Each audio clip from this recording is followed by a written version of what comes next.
Dr. Eric Kelly III and a host of phenomenal speakers from all around the globe for this 7-day virtual event that you don't want to miss. The mission of the Black Business Expo is to raise scholarship money from kids all the way from high school all the way from college. The Black Business Olympics is one of the largest Black business showcases in the world. It is an opportunity for businesses and companies to showcase their businesses globally. We are going to be giving away laptops up to $5,000 away to students. Again, I'm Olivia Appleberry, the founder of 2 Cents Finance and one of the speakers for the expo. I am so excited to see you there. For more info, go to www.blackbusinessexpousa.com or call 919-308-9090 and hope to see you there. I am Black Business. From the moment I wake until the time I sleep. Yes, I am Black Business.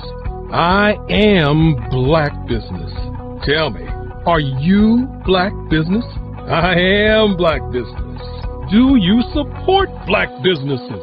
Listen, I support Black business because I am Black Business. Black Business Expo, one of the largest business showcases in the history of Black business in the world. The world! Sign up today at www.blackbusinessexpousa.com or call 919-308-9090. I am Black Business. I am Black Business. From the moment I wake until the time I sleep, I am Black Business. I am Black Business. Are you Black Business? I am Black Business.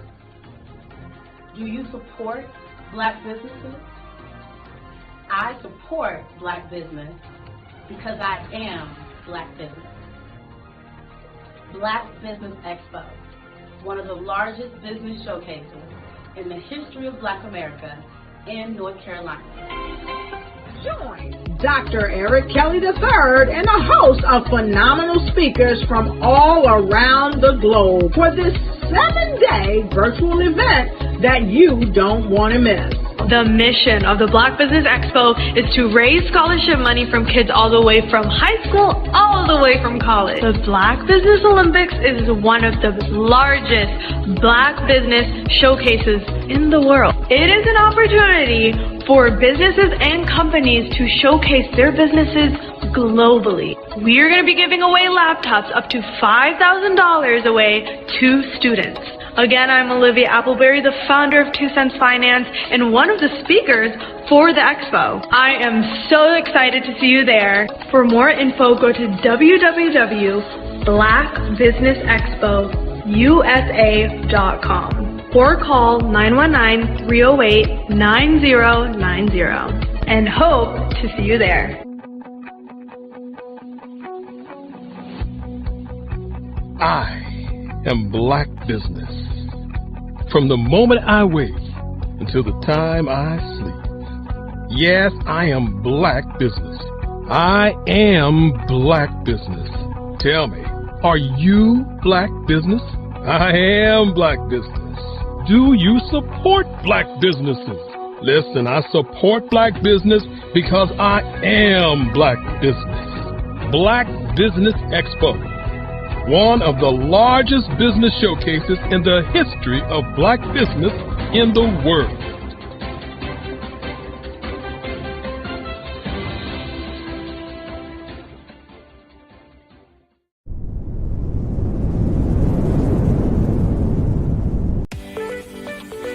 You are in the right place at the right time.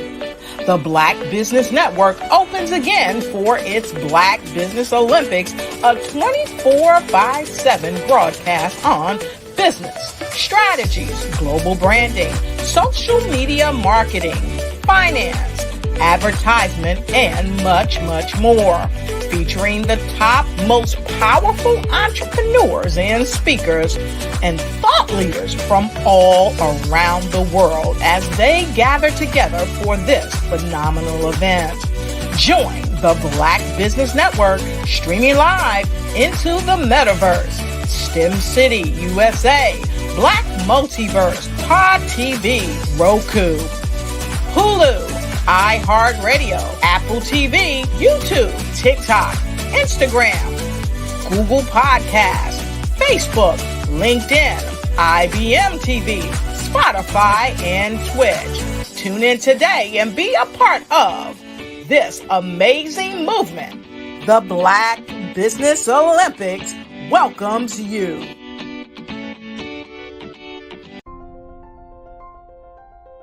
What if you could build your own city?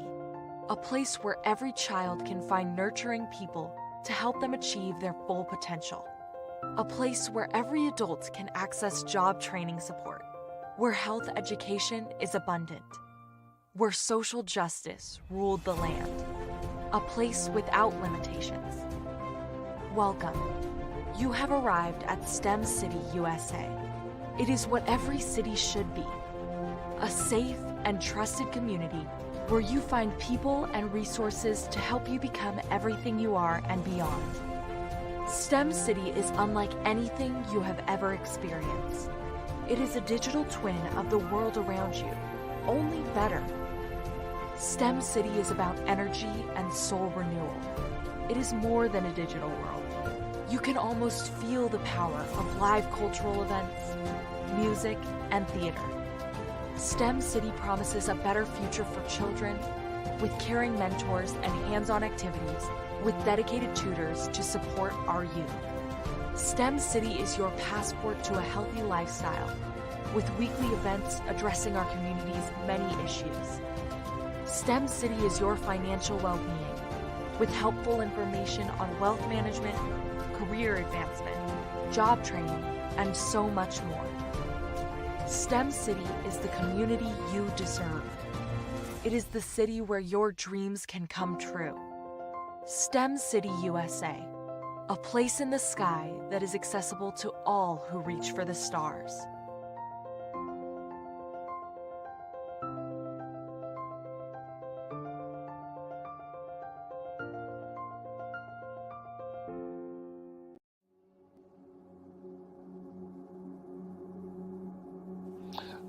I was born and raised in southeastern West Virginia, the coal fields. My father was an AME minister. For me, I was very fortunate. Even though I grew up in the segregated South, I was surrounded by flourishing Black businesses, doctors, lawyers, bankers, dentists. They were all there and they were all successful. And I guess that's part of my dream, is to see that success come back. My name is Joseph Simmons, and I am the founder of the Center for Micro-Entrepreneurial Training. We have this moment in time where we can change the trajectory of people. And our focus is on women, Black and brown entrepreneurs, and their access to capital, their ability to build thriving businesses, the ability to employ people. There's a study that showed that in those three communities, especially Black and brown communities, $1 stays in those communities for 30 minutes. In white community, $1 stays in their communities for 8 hours. So think about it. For you in a Black or brown community to get gas, to get food, to go to a restaurant, you've got to leave your community, take those dollars out of that community and take it to another community that's already being well served. So if we can reverse that, if we can go from 30 minutes to an hour to 2 hours, that's progress. That's what we need to do. I was with SCORE. And then in May of 2020, of course, the events happened in regards to the murder of George Floyd. The other thing that I was experiencing was the denials of federal funds for small businesses. And it revolved around one thing. These businesses were not being prepared for grants and for government programs. And I came up with the idea for the Center for Micro-Entrepreneurial based off those two things. Morgan Stanley had a report out in 2020, first quarter, and it talked about there were three groups that were massively devastated by COVID-19 on their business. That was 1, women, number 2, Black, and number 3, brown entrepreneurs. The research showed that they had less cash on hand, they had less opportunity to go into a bank and get money, and they were very dependent on family and friends to keep their business up and running. If we can focus on those 3 groups, then we can have a dramatic impact on our communities. Really, the focus is on 3 areas. And those 3 areas are 1, the people, number 2, the courses, and number 3, a support network. Here at CMAT, we will provide you with the fundamentals for generational success.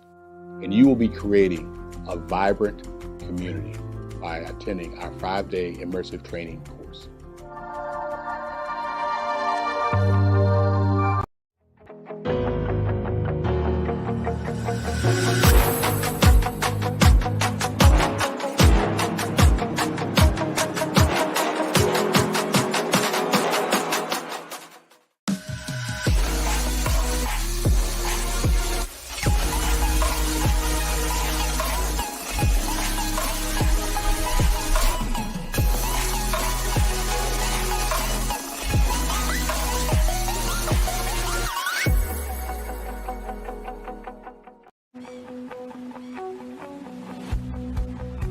I am Black Business.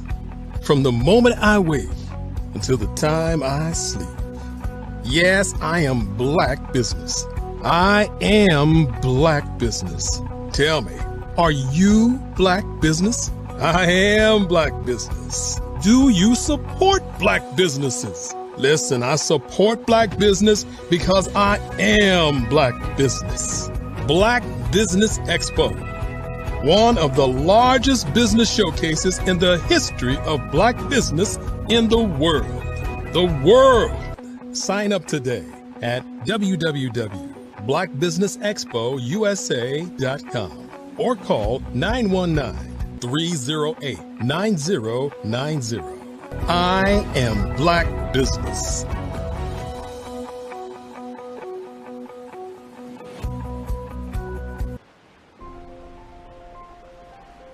What if you could build your own city?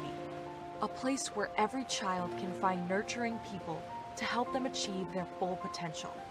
A place where every adult can access job training support, where health education is abundant, where social justice ruled the land. A place without limitations. Welcome. You have arrived at STEM City USA. It is what every city should be. A safe and trusted community where you find people and resources to help you become everything you are and beyond. STEM City is unlike anything you have ever experienced. It is a digital twin of the world around you, only better. STEM City is about energy and soul renewal. It is more than a digital world. You can almost feel the power of live cultural events, music, and theater. STEM City promises a better future for children with caring mentors and hands-on activities with dedicated tutors to support our youth. STEM City is your passport to a healthy lifestyle with weekly events addressing our community's many issues. STEM City is your financial well-being with helpful information on wealth management, career advancement, job training, and so much more. STEM City is the community you deserve. It is the city where your dreams can come true. STEM City USA, a place in the sky that is accessible to all who reach for the stars.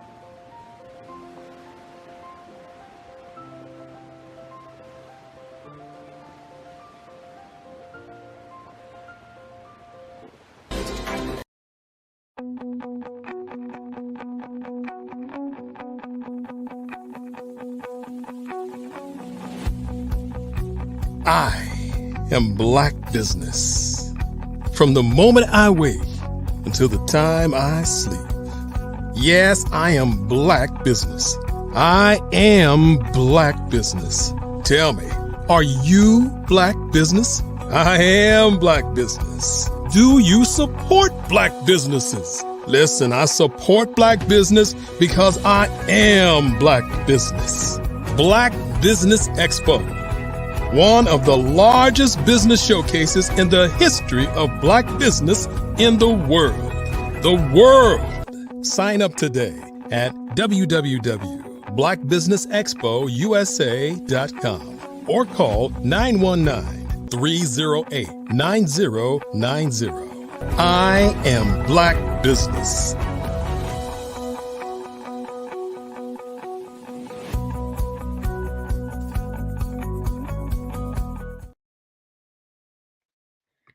Good day, business owners, entrepreneurs, thought leaders, and corporations. Welcome to the Black Business Network. My name is Dr. Sade Adu, and I am your business moderator for the afternoon. And on the Black Business Network, the Black Business Network is a 24-hour business network showcasing Black businesses, business owners, entrepreneurs, and thought leaders worldwide. We have speakers from North Carolina, London, Singapore, Africa, Japan, and cities all over the United States. The Black Business Network is a global community sharing its business knowledge to empower, inspire, and educate businesses about business. Our first speaker is Dr. Steph Audrey. Dr. Steph Audrey is the founder and CEO of Xenoverse Wellness Group, Inc., a global wellness organization formed to develop wellness 1 week at a time through its Med-Spa Tel system, strategically located across the Caribbean, United Kingdom, France, and Africa. Currently, locations are in Jamaica, with the UK and African markets opening soon. Her firm is also in the farming space, offering food as medicine, perishable, non-perishable, media kits, and tonics, supporting the various wellness protocols. Dr. Audrey codified her wellness delivery model as wellness as a service / solution. Xenoverse Wellness Group is a timely concept that was initially conceived when Dr. Audrey was just 14 years young. She imagined a wellness center. Later, while working in the hospitality industry for the Claremont Resort Hotel, she was on the marketing team when they rebranded the property after investing over $1 million to launch what was then a new concept: spas at hotels. Now we are going to be bringing up Dr. Steph Audrey to the stage. Welcome. Hi, Dr. Sade. Very nice to meet you. Thank you. Nice to meet you as well. And I know that you will be joined by Kitty Awadu, and this will be a fireside chat between the two of you. Yes. Hey, Kitty. Hey, greetings. Greetings to my beloved doctor sisters. It's a pleasure and honor to be invited to this fireside chat circle. We are happy to have you. Genius is common, and I'll see you on the other side. Fantastic. Hey, Kitty. Well, guess what? We get to have a conversation today about something that is near and dear to your heart. Before we jump into that conversation, I want to tell folks a little bit about you, and then I want you to chime in and add to that richness. So to me, I think of Kitty as one of my most brilliant brothers, as they say, from another mother. He is a magnificent researcher. He is a fabulous organic vegan chef, and an author of over 50 books that are all about helping us to understand not only nutrition, how to heal our bodies, but economics, business development, sustainable opportunities and practices, research that is very well developed and founded, based factually, and also his passion through his various media platforms in terms of educating the masses with information is just a small part of why it is I think so fondly of this brother. I'm excited about our conversation, and I want to talk about you, but the village and sustainability concepts and models that we've been discussing. And I want to kind of put that into the concept of, or the context of, what are some of the immediate steps that we can encourage people to begin taking. So I'm upon it to you. You can add to my intro and then kind of give us a little of an intro into your village concept. Let's kind of lay that foundation and kind of talk about what are some steps we can begin taking to make that manifest. Awesome. Well, first of all, I want to congratulate you for the introduction. I like brief to the point introductions, and you do a good job of that, Dr. Steph. As you obviously are aware, we've done so many things. We sometimes want to talk about all those great things we've done, but when that encroaches upon the time that we need to excite, inform, and inspire other people to collaborate with us, then we got to make sure we got to make much, much more time for building forward. And that's why I'm very excited to be talking today about our idea of self-determination, intentional communities. Self-determination is, of course, the Kwanzaa principle of kujichagulia, the Swahili word or phrase for self-determination. I am honored to have just spent much of the morning. I prepared all week long, really for 2 weeks, preparing for the first of 3 presentations to an online community about our kujichagulia village projects. And I'm so wonderfully excited. Steps to initiate this. Amongst the first thing to initiate it is, of course, our communications initiatives.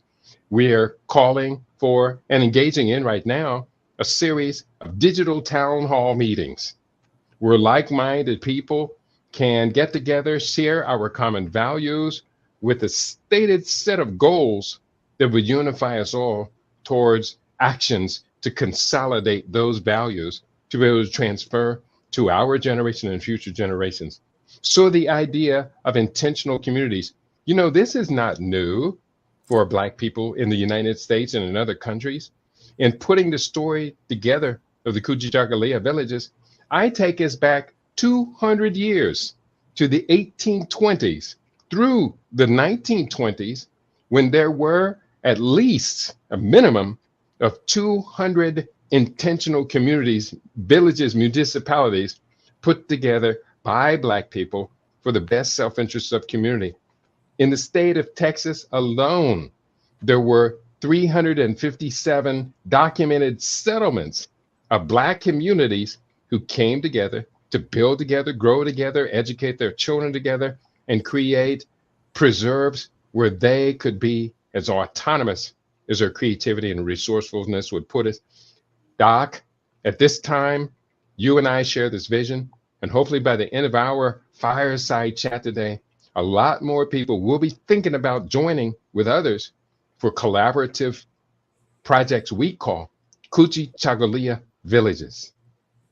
Well, in this, what I see is we're talking about collective enterprise. And before you and I joined the show today, there was a commercial that was airing where one of the highlights that was referenced from this micro enterprise system solution training center was that the dollars in community. So what I want to do is kind of take the villages, the Kujichagulia villages, from this idea of the vision to kind of great, let's talk about what's happening right now in communities, in economies, right? Because let's move it from, there is a history, and I realize that there's a lot of people that are not aware of the history. They're not aware of villages and structures. You know, when we travel around the world, we see different communities structured and operating and functioning. So again, yes, this is not anything new. The challenge is, where are there communities that are set up as thriving communities across the US?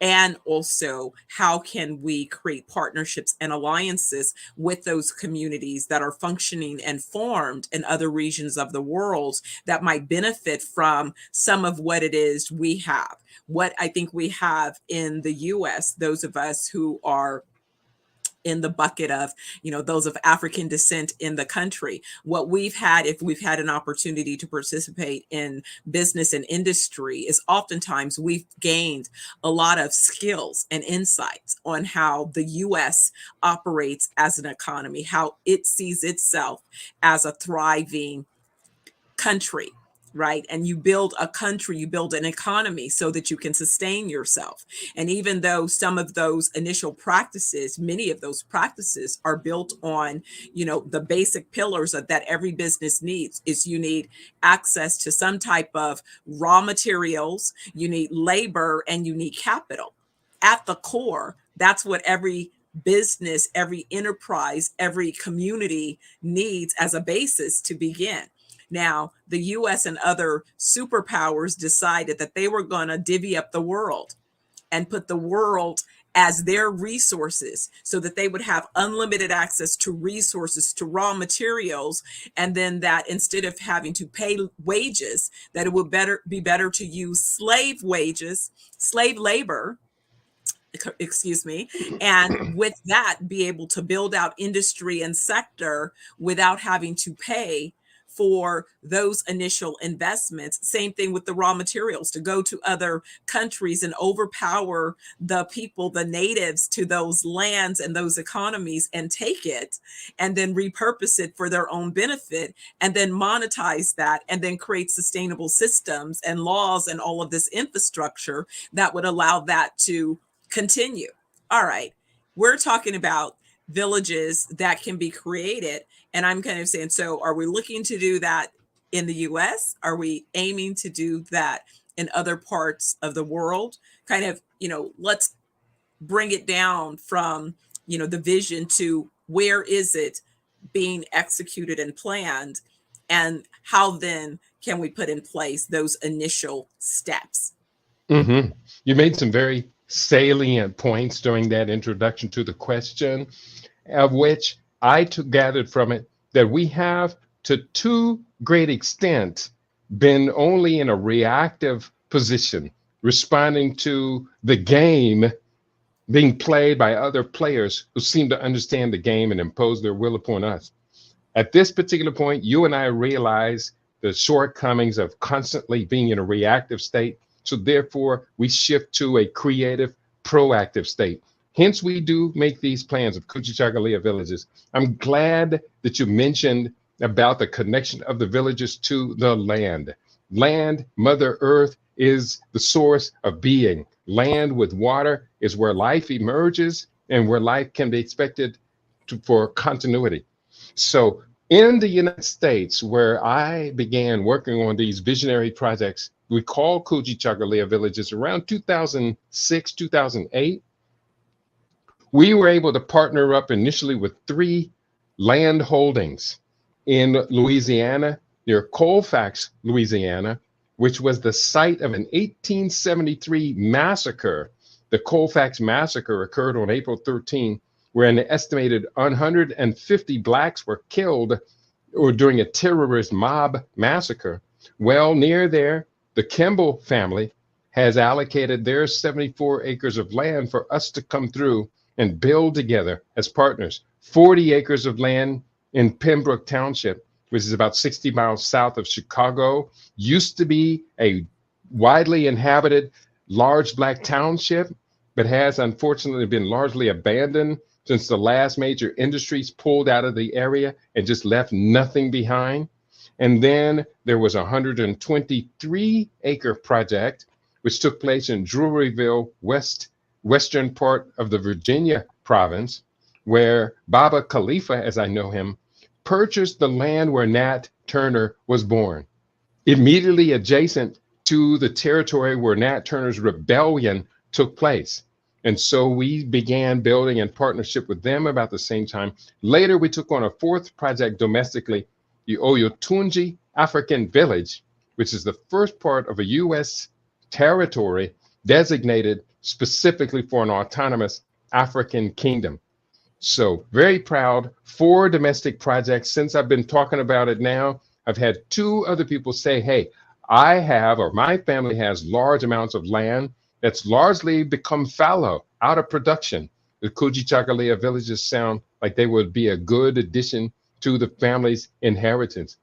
And we have been working on, in the past, 3 African continental Kujichagulia village projects: the Ikolaja School in Benin, the Harambe gardening project, Harambe Youth Gardening Project in Zimbabwe, as well as Kujichagulia Village Project at the Lion's Den in Akosombo, Eastern Ghana. Now that we've revived this conversation, we're getting offerings, 3 offerings of land in Ghana, including as much as 500 acres near Kumasi, the 2nd largest city in Ghana, getting offerings and seeking to purchase land in Uganda and Kenya, South Africa, and other parts. I know you have been involved in these conversations as well. So we're excited about doing it. Binding the projects to the land, I think, gives them a whole new level of not only credibility, but almost a spiritual component, because our blood, our tears, our body materials are soaked into these soils. It's time to reach our hands back into those soils and pull out productivity, many times from the suffering of our ancestors. It's a good time to get excited. Then, as you point out, nothing goes forward without a good plan that incorporates direct investment.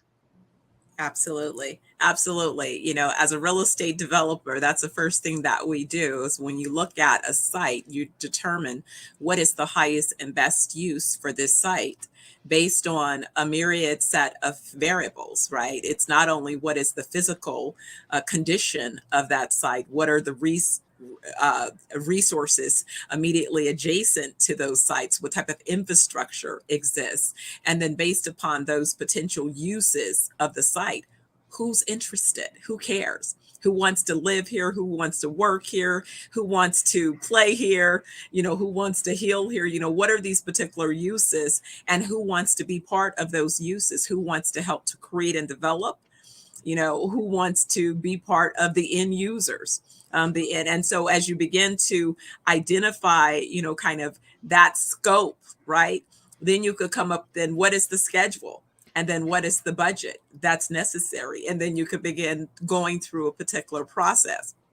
And so that's what I think is so important, because again, plans is how you figure out, you know, what is it that we're going to require as resources, and how then do we turn those resources into outputs, so that we're able to respond to the various types of resources that are needed to make a sustainable plan. So when you say that you started on some projects in the US, and now that the conversation has been, you know, regenerated and there's a new level of interest, what is the new kind of working timeline in terms of interest and kind of the gap of where you are in this planning process to what your next set of milestones might be? Mm-hmm. The first stage of our efforts at this time are centered around building the collaborative network. Building the collaborative network requires us to find as many like-minded people who are ready, willing, and able to go beyond mere conversational engagement towards these Kujichagulia village developments. So right now, I have scheduled and we are engaging a series of digital town hall meetings, virtual conferences similar to what we're doing here on the Black Business Network, that will bring the like-minded people together. I'm very happy, very proud that I have the book out as a working model of what we have done and what we intend to do. It's very, very clear about what our plans are, including 110 economic viabilities, practical viabilities that could be accomplished through our villages. Among the many needs, and I think this is really amongst the most important parts, that our plans must be practical at solving problems, challenges, at drawing our resources and our creativity all together to be able to put something on the table that becomes tangible. Because quite simply, I have found, and I believe you would agree, that unless we put tangibilities on the table that actually transform people's lives, the younger generations tend to look at us and roll their eyes and twist their head saying, oh boy, here comes some more of that old folks black talk. Well, I agree with the young people. They need much more substance than that. They need something that's going to be a part of their tangible reality. Does it not only put food on the table, but does it buy a table? Does it secure a home to put the table in? We're going to have to be thinking at that level. So we are building this constituency. I have produced a set of 10 1 to 90 minute, 1 hour to 90 minute broadcasts focusing on specific avenues of Kujichagulia village developments, such as the history of Black towns and how did they capitalize on what I call the 6 pillars of empire to come into existence. And if they no longer do exist, what led to the downfall of Black Wall Street, of Colfax and Rosewood. Boley is still around, but Boley is nowhere near its glory when it was one of the very symbols of Black autonomous and sovereign success in the United States. We had to be very clear about the contemporary challenges we face. African Americans, this beautiful people to which you and I have our loyalty and allegiance, African Americans are not particularly healthy in an environment where the nation, compared to other wealthy developed nations, is not a healthy nation. So if we are the sickest within a sicker nation, we have to ask the question, at what point do we take responsibility for changing this reality? How can we engage in projects that will cut the rate of infant and maternal mortality? Because quite simply, if we cannot replicate ourselves, if we cannot maintain our progressive demographics, we lose everything. At present, African Americans contribute out of pocket $94.1 billion annually to be the sickest people in the sickest nation. That $94.1 billion would be much better off if we could recapture it through our global wellness development projects, which you and I spend a lot of time talking about. If we could recapture even 40 to 50% of that amount of money, that will allow us a lot of strategic money for capital direct investment. Kitty, okay, now you talking to your sister that's been out here. You know, they don't call me Dr. Money for nothing, right? But guess what the hard lesson is that I had to learn over 40 years ago? Just because we know who needs what we have to offer the most, those are not the first consumers.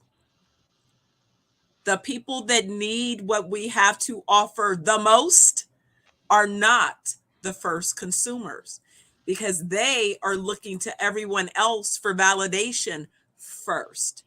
So what you have to accept, and it's a tough thing to reconcile, that yes, we're working to educate our folks, but at the same time, that education, they will take it and take it and take it and not react to it until it has been endorsed or validated by others, because that is how they have been brainwashed. And so what we have to understand when we are creating solutions, right?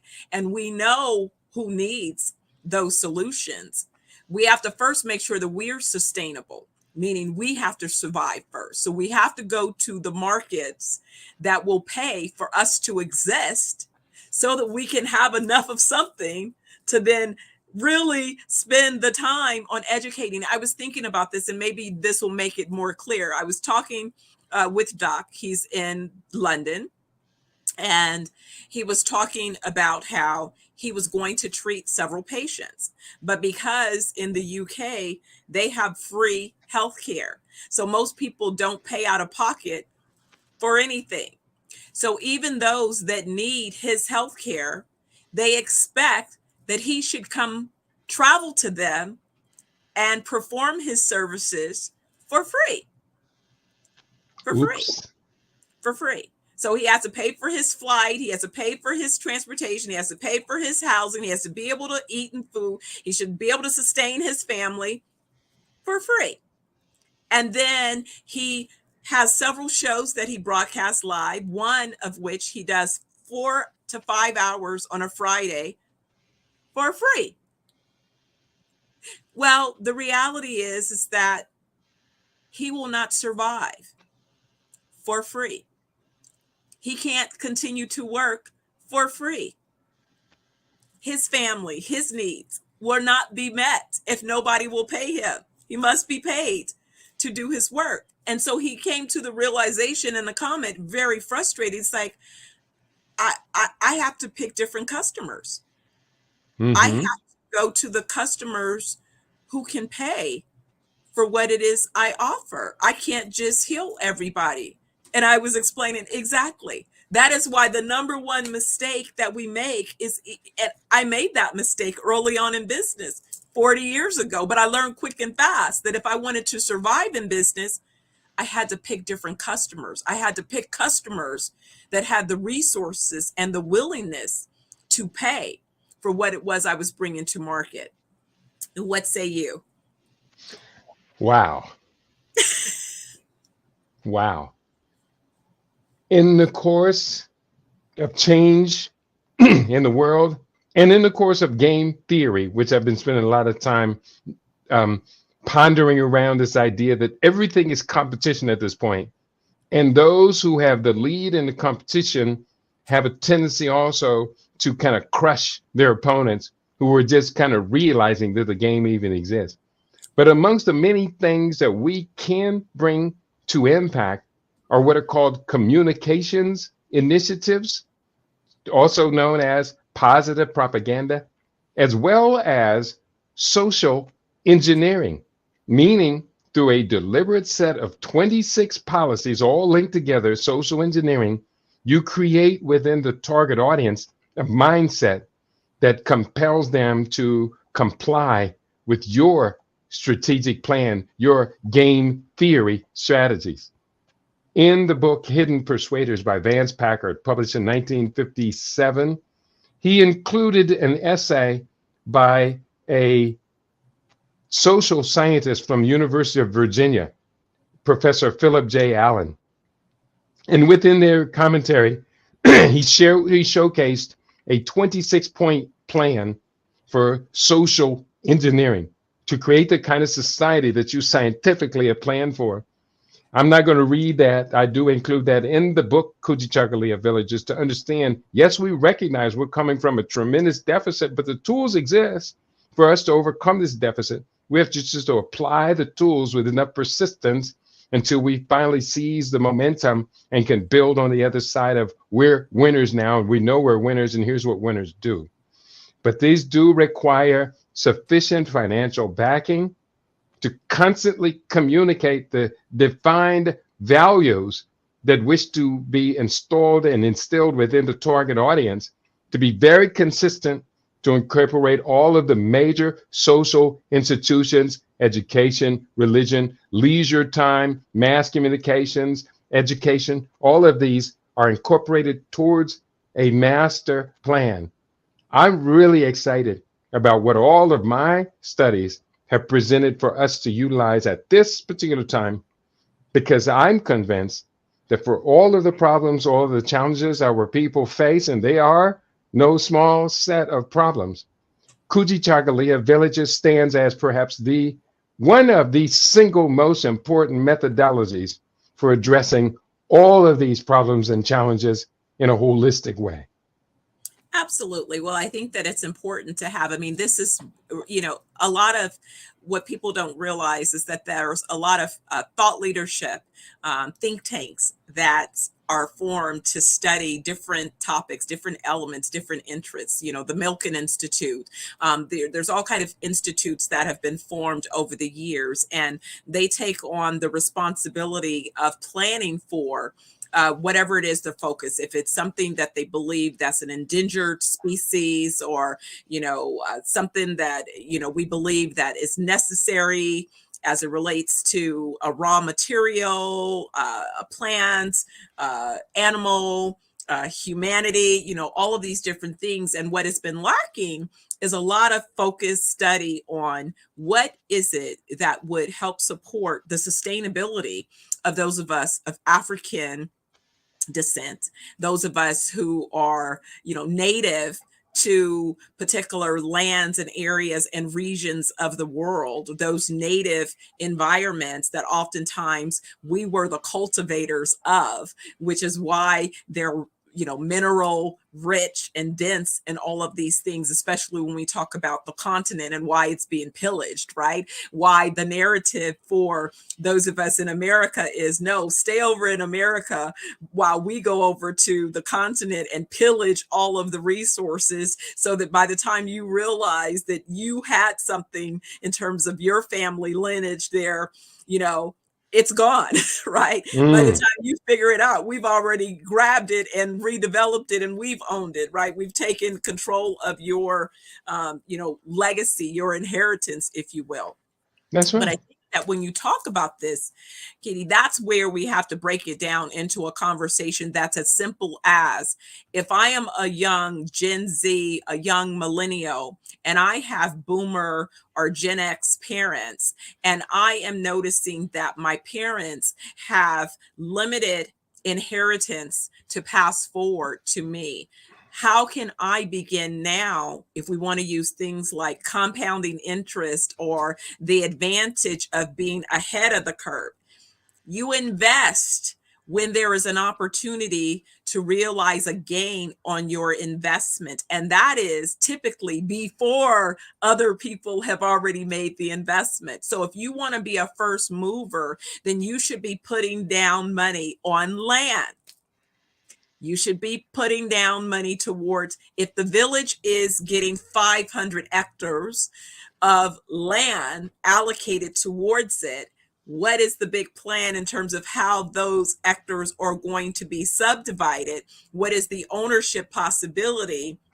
How can we begin to parcel and create ownership opportunities that says, hey, I am going to, as part of my second phase, have a house, have a business, have an X in this particular community. So I want to vote with my early dollars and start to put dollars towards that possibility. I mean, that's what I love about the Jamaican community. When I see homes, you drive around, homes are partially built. And I used to wonder when I first, started spending time in these sub-communities, why is there one story of a house, but then you see infrastructure stubbed in for a second story, but that second story hasn't been finished? And they say, no, Jamaicans go to Canada, they go to the UK, they go to America, and they work and they send money back and they build as they're earning the money, so that by the time they're ready to retire, they can come home to a fully built home that they were able to pay off and own, so that when they retire, now they know that they can come back home and have a place to live. Mm-hmm.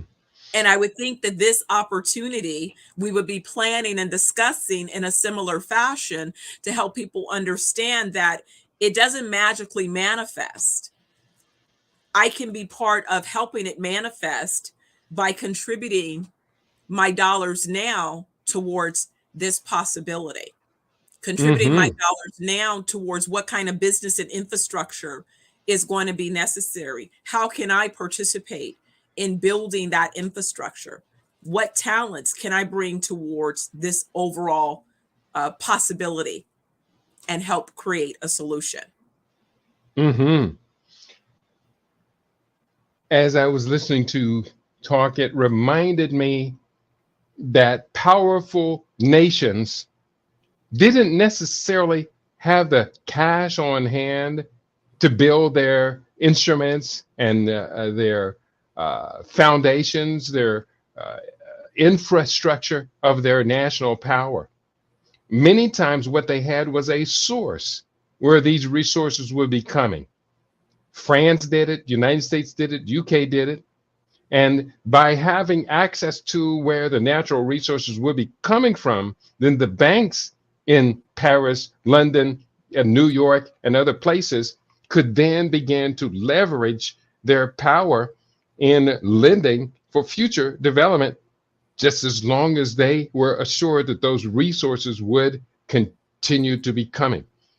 That all now is reflecting on one of the latest trends happening in global economics in fintech, financial technologies, that we're seeing the rise now of central bank digital currencies, what are called CBDCs. And with now the impact and the influence and the immediate arrival of CBDCs, we can look at Zimbabwe as a classic example. I'm not going to relate the history of how Zimbabwe's economy has been trashed for up to 30 years because Western opposition to the governance of Robert Mugabe, who Africans regarded him as one of the last of the great liberation heroes, but the West regarded him as a pariah that they could not control. So they destroyed Zimbabwe's economy by hyperinflating the money, printing Zimbabwe currency in huge amounts in Germany and other places, and then shipping them into the country. It was outrageous what was happening. But now Zimbabwe has launched the first African central bank digital currency called the ZIG, Z-I-G. And with the ZIG is now backed by gold. We recall the US took itself off of the gold standard and many other nations followed and then went into the SWIFT system, which was dominated by the US petrodollar for 30 years. Again, that's history. We don't need to repeat all of that. But the future is central bank digital currencies backed by and backing the sovereign wealth of that nation. And so in attempting to destroy Zimbabwe's currency going forward, they would have to destroy the international gold market. And that quite simply is not going to happen. I ask this question frequently of African Americans, and I wish they understood the question the way it means. What would you do if you had access to a $24 trillion line of credit? Well, the answer is I would do everything, including the following, which have been my goals and plans. Well, this is what the Western banking institutions have been enjoying as they have controlled natural resources from around the world. They have been enjoying quadrillions of dollars of lines of credit.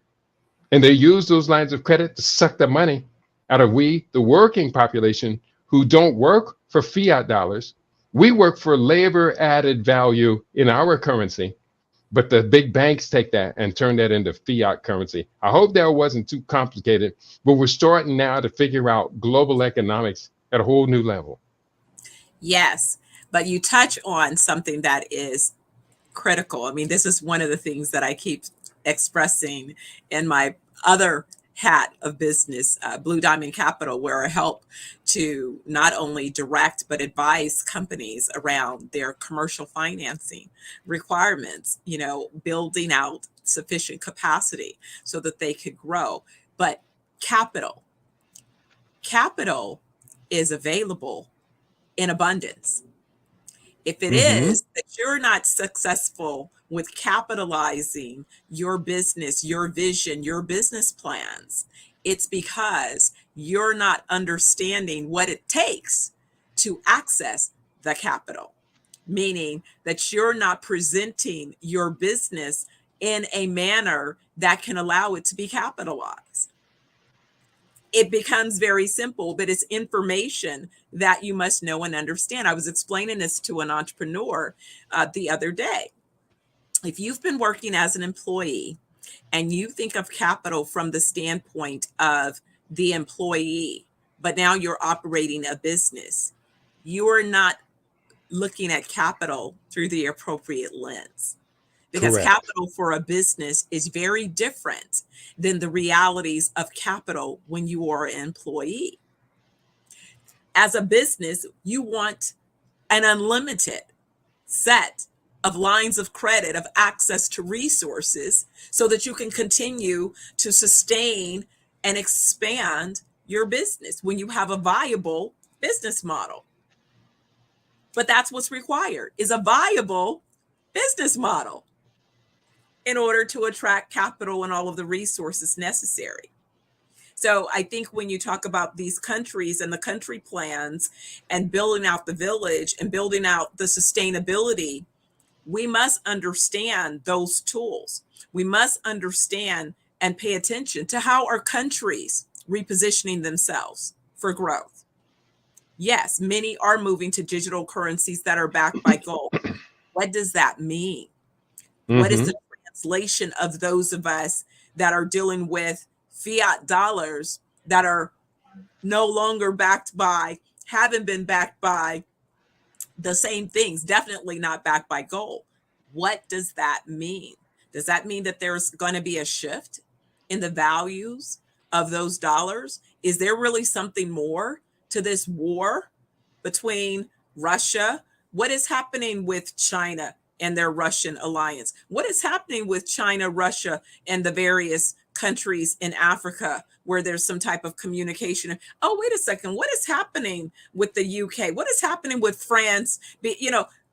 These types of conversations oftentimes are not being had. It kind of just, it's going by. But those are the things that we should be paying attention to. I always say, let's start with the money. Who's making money? Who cares and who pays and who benefits? That's right. Who cares, who pays, and who benefits? That's right. Let's start there. And I think one of the things that leads to our misunderstanding and our shortcoming is a lot of us don't understand the distinction between what you and I are referring to as fiat currency and what I call LEDs, labor earned dollars. The fiat people get access to a system that's fundamentally imbalanced and in their favor, while as we who's struggling for labor earned dollars are expected to compete against them. We're going to have to rewrite the rules. And obviously, you and I are going to have to return to this conversation a number of times because we need to bring a lot more people along on this understanding, Doc.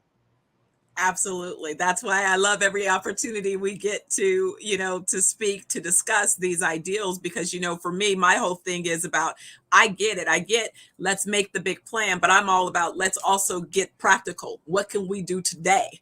Right? That's right. Let me see you vote today that you're in, if it's as simple as taking an action and getting on the email list, right? In fact, Keedy, how is it that people should get in contact with you to learn more about the plans? How can we have them start voting with signing up to be on the information flow? Yeah, I'm going to give out my text number. Now, I ask people text me before calling this number. If you call without texting, probably I will not answer it. Text me at 702-580-0662. And much of what we focused on today was the plans now to build out, again, the Kujichagulia villages. Well, that is the website, Kuji, Kuji, Chagulia, Chagulia, Kujichagulia villages.com. You'll see the book, videos, and other things related to that. And I look forward to collaborating, cooperating, and building together with my Black Business Network family. And you, Doc, you know how we roll. Thank you so much to both of you for today. That was a very enlightening and powerful conversation. Genius is common, and I'll see you on the other side. Thank Good you. to see you, Doc. For having us.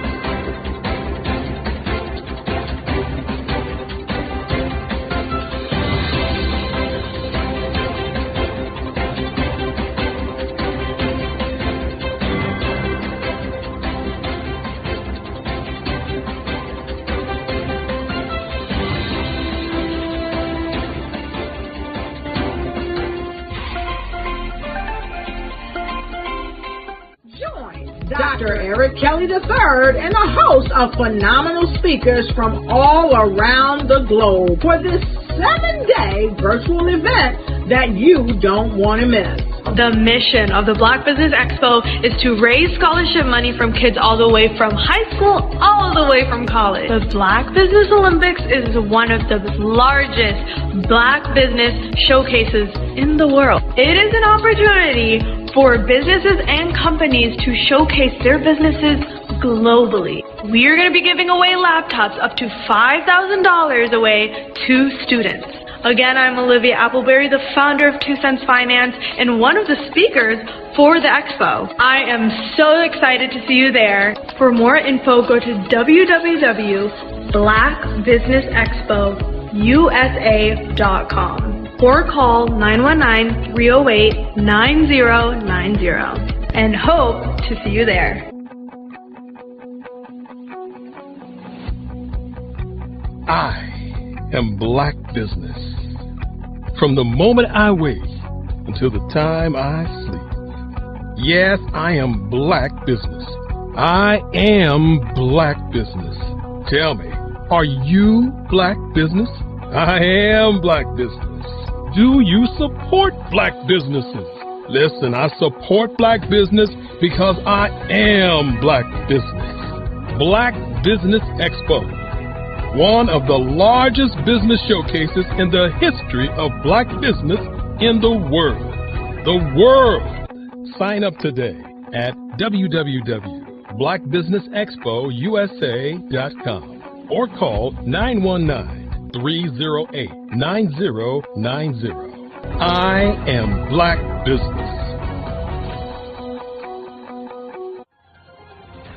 I am Black Business. From the moment I wake until the time I sleep, I am Black Business. I am Black Business. Are you Black Business? I am Black Business. Do you support Black businesses? I support Black business because I am Black Business. Black Business Expo, one of the largest business showcases in the history of Black America in North Carolina.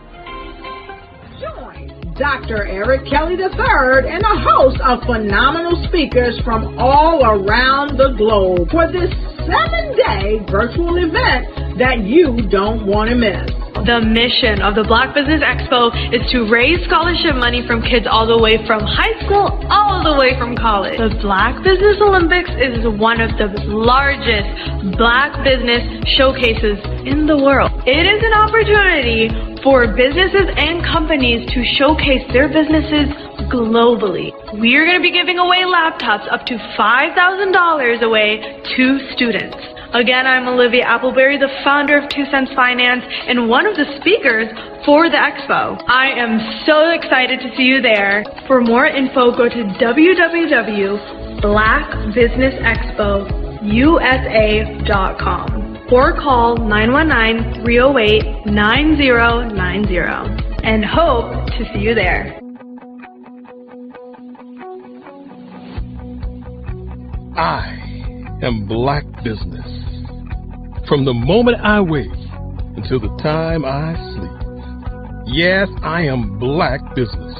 I am Black Business. Tell me, are you Black Business? I am Black Business. Do you support Black businesses? Listen, I support Black business because I am Black Business. Black Business Expo, one of the largest business showcases in the history of Black business in the world.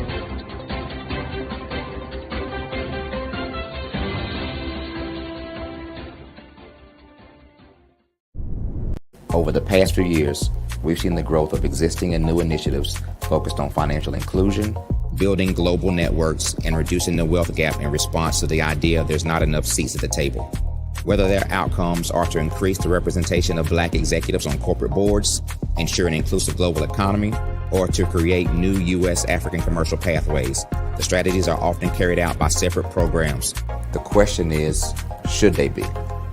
With the continent of Africa being home to more than half of the world's fastest growing economies, the youngest workforce, over 400 companies generating more than $1 billion annually, 700 generating more than $500 million annually that are poised for growth, and being the destination of nearly $5 billion in venture capital in 2021. Diversifying U.S. and Africa commercial engagement by building bridges between African businesses and their U.S. diaspora should begin being seen as mutually beneficial. From helping to reduce Africa's enormous capital gap to catalyzing two-way trade opportunities, the COVID-19 global pandemic hopefully has taught us that global challenges and opportunities are more interconnected than we thought. During the pandemic, African companies like Unicorn Flutterwave, insurance provider Reliance Health, ride-hailing app Yasir, and 54Gene, the continent's first bank of DNA on people of African descent, proved that when African companies have access to networks, capital, and information, they grow big, grow fast, and create solutions that are valuable to the world. This is why Be Direct was created. We are the first U.S.-based but African-centric board preparedness and board search company designed to connect U.S. Black talent and corporations to African businesses.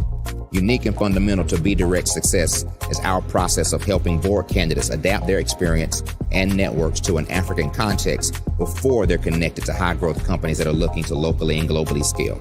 From our focus groups with African business execs and government leaders, we don't ignore the sentiment that business is easy, but people are hard. Having a pool of board candidates with hard-to-access networks and extensive experience across the business life cycle, including successfully raising capital, is table stakes for an initiative like this. So yes, we have that. But corporate or entrepreneurial success in the U.S. does not guarantee success in Africa. Developed alongside industry partners on the continent, our training program, Be Direct Prep, is designed to transpose their experience to create cultural comfort, understanding, and a commitment to helping businesses in Africa scale. Our board governance sessions are African continental and country specific, integrated with cultural awareness and dexterity training, masterclasses led by African industry execs, and mentoring and coaching from African continental-based facilitators. But even more unique to Be Direct Prep, we cap off our training program with an immersion trip to help candidates that have not been to Africa before see and feel Africa's complexity and opportunity from African soil. We all know traditional network-based board placement has historically left a lot of us out of ever really being in the paid board pipeline. Our strategy supports the work of many great organizations that are successfully filling seats at U.S. board tables by creating more tables for those that are still left on the sideline. It's time to start seeing the role and value of U.S. Black talent and businesses on the continent of Africa differently. Old perceptions and habits limit economic inclusion. Let's transition Black talent and the African businesses they will support from the periphery of the global economy to its core. Living in a global lockdown, we all know now how fast local and global economies can change, and see the value of having businesses that hire, strengthen local value chains, and even grow globally. Status quo in any form holds back progress. We must democratize U.S.-Africa commercial engagement by socially and economically connecting cultures that have long been disconnected. It's time for Africa's U.S. diaspora to redefine their global value by helping African businesses scale continentally and globally.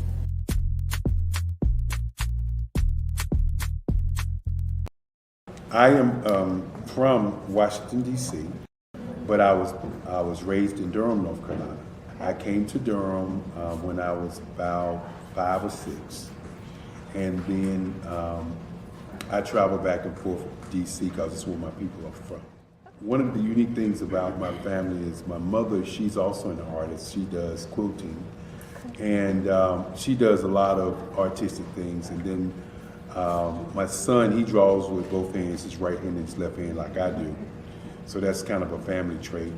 And then my other son, he's a videographer, and my daughter, she works, she's a regional vice president for Sunglass Lab.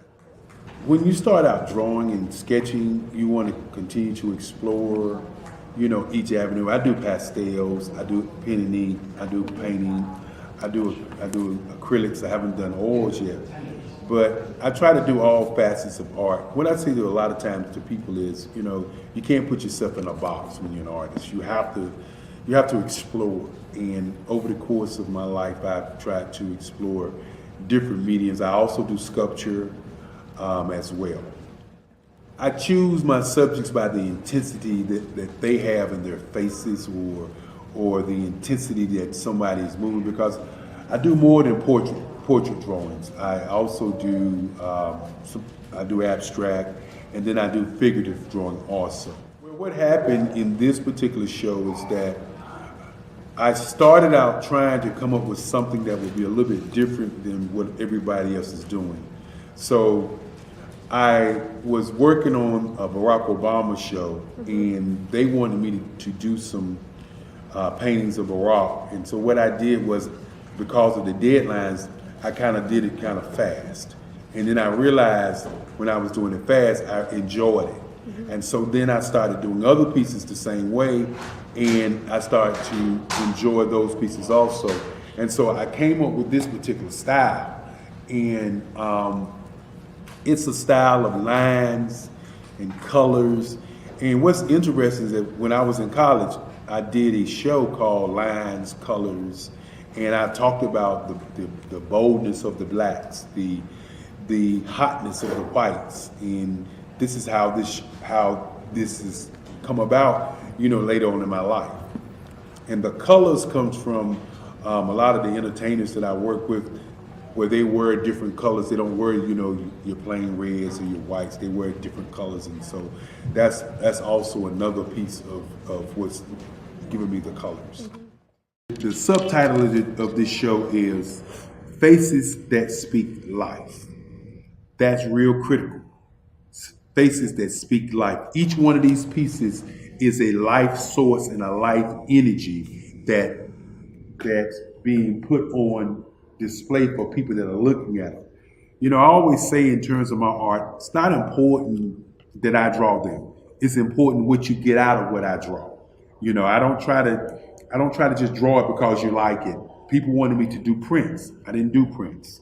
People asked me to do different people, but the people that I choose are people that make a difference in the lives of people in the world. So the human landscape idea was, again, as I say, the lines represent your emotions, it represents your ideas, and it represents your journey as a human being. And that's why you get the different pieces and the different looks.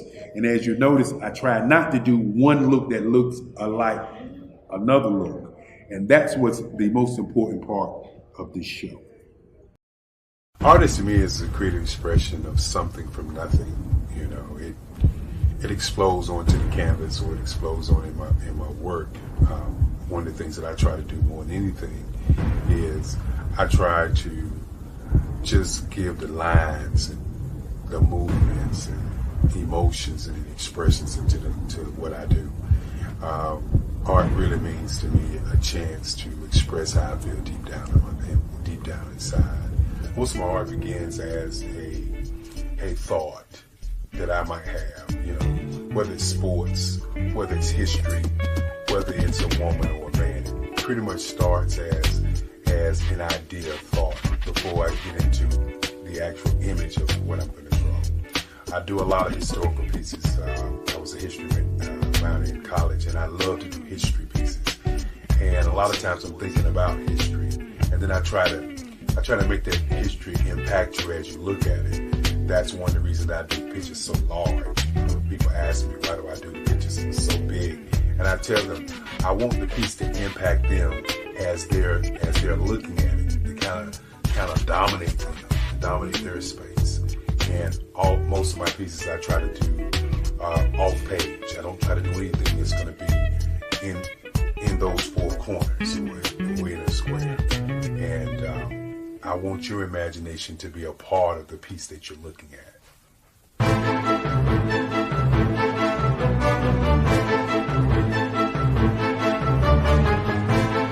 Hello, I am Dr. Eric Kelly III, the visionary strategist and founder of the Black Business Olympics. I invite you to showcase your Black-owned businesses on the Black Business Network global stage. The Black Business Olympics is a global Black Business Network platform that propels Black-owned businesses into the international spotlight. By showcasing your business on the Black Business Olympics platform, you can reach a worldwide audience of potential customers, partners, and investors. You can also establish yourself as a thought leader and expert in your field, attract lucrative partnerships, and more speaking engagements. In addition, the Black Business Olympics platform provides a valuable opportunity to connect and collaborate with like-minded entrepreneurs and business professionals from around the world. This can lead to new business opportunities, ideas, and relationships. Finally, by sharing your story and expertise on the Black Business Olympics platform, you can inspire and empower others. This is a powerful way to make a positive impact on the world and leave a lasting legacy. If you are a Black-owned business owner, I encourage you to seize the opportunity to showcase your business on the Black Business Olympics platform. It is a once-in-a-lifetime opportunity to make an indelible mark on the world. Be one of the 1,000 visionary entrepreneurs who are changing students' lives, shaping industries, and leaving an unforgettable legacy for their families. Unleash your voice on our global stage and watch your business thrive. Black Business Olympics is one of the largest Black business showcases in the history of Black business in the world. Yes, the entire world. Just give me a call today at 919-308-9090.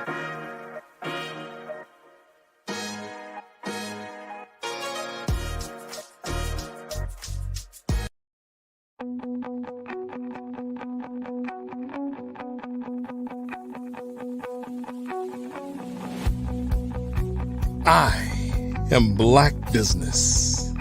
From the moment I wake until the time I sleep. Yes, I am Black Business. I am Black Business. Tell me, are you Black Business? I am Black Business. Do you support Black businesses? Listen, I support Black business because I am Black Business.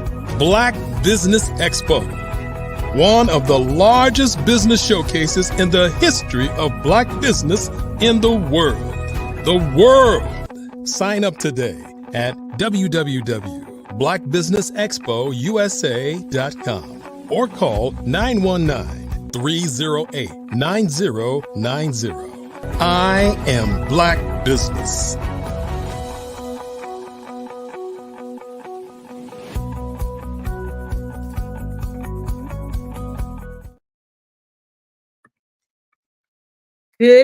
Good day, business owners, entrepreneurs, thought leaders, and corporations. Welcome to the Black Business Network. My name is Dr. Sade Adu, and I am your business moderator for this evening on the Black Business Network. The Black Business Network is a 24-hour network showcasing Black businesses, Black businesses, business owners, entrepreneurs, and thought leaders worldwide. We have speakers from North Carolina, London, Singapore, Africa, Japan, and cities all over the United States. The Black Business Network is a global community sharing its business knowledge to empower, inspire, and educate Black businesses about business. Our first speaker for this evening is Dr. Steph Audrey. Dr. Audrey is the founder and CEO of Xenoverse Wellness Group, a global wellness organization formed to deliver wellness 1 week at a time through its Med Spa Tel, strategically located across the Caribbean, UK, France, and Africa. Currently, locations are in Jamaica, with the UK and African markets opening soon. Her firm is also in the farming space, offering food as medicine, perishable, non-perishable, medical meal kits, and tonics supporting the various wellness protocols. Dr. Audrey codified her wellness delivery model as wellness as a service or solution. Xenoverse Wellness Group is a timely concept that was initially conceived when Dr. Audrey was just 14 years young. She imagined a wellness center. Later, While working in the hospitality industry for the Claremont Resort Hotel, she was on the marketing team when they rebranded the property after investing over $1 million to launch what then was a new concept to have spas at hotels. We are excited to have Dr. Audrey join us, Steph Audrey join us this evening for a fireside chat where we're going to learn a little bit more about her business and what she's currently working on. Dr. Steph, how are you doing today? We're happy to have you again. We just have you on mute, and we're looking forward to hearing from you. I have to remember that they put me on mute when they put me backstage, so I have to unmute myself. I guess that's what happens when you have so much to say, huh? It's like we're going to control that mic. We are excited to hear all the things that you have to say. I'm looking forward to learning a little bit more about I want to make sure Xenoverse Wellness Group. And so let's dig right in. Can you tell me a little bit more about your vision for your business and its mission to deliver wellness globally?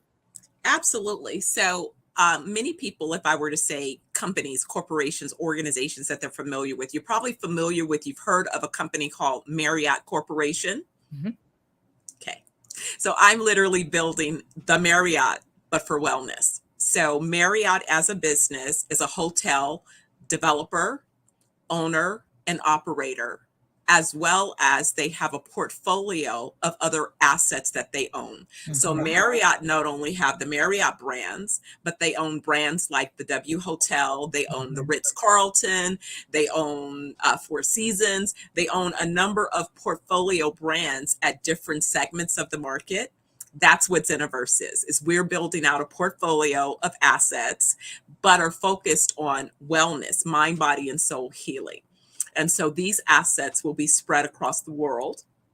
We'll have assets that we build, own, and operate. We'll have assets where we're licensing. So when you think of, you walk into the supermarket and you see a Starbucks, that's a licensed relationship. You'll walk into other branded properties and they may have our licensed spa at their property. So that's another way that you'll see an application of what it is that we're creating. Awesome. So what inspired you to establish, now I see it's a Medi Spa Tales. Medi Spa Tales, yes. So what happened, yes, is as a real estate developer, I realized that when 2008 happened, we had a collapse in the US financial markets around housing. My expertise as a real estate developer, let me kind of back up and kind of give a context. So my career has been with me having deep domain knowledge in two sectors. The first sector of my career was in advertising and marketing communications.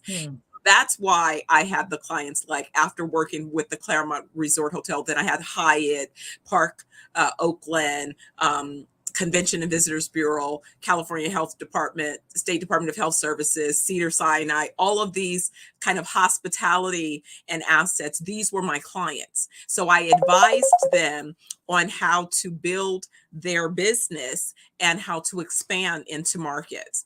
I was providing them with particular solutions.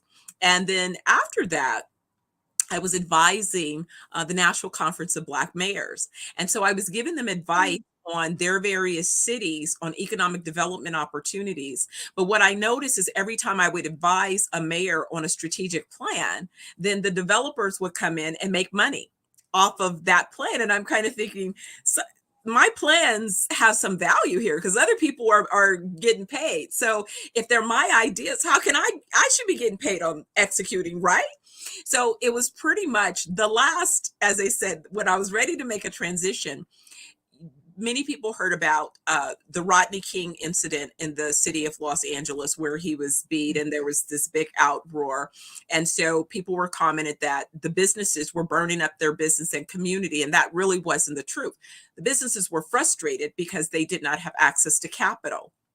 So it was at that time that I developed a program.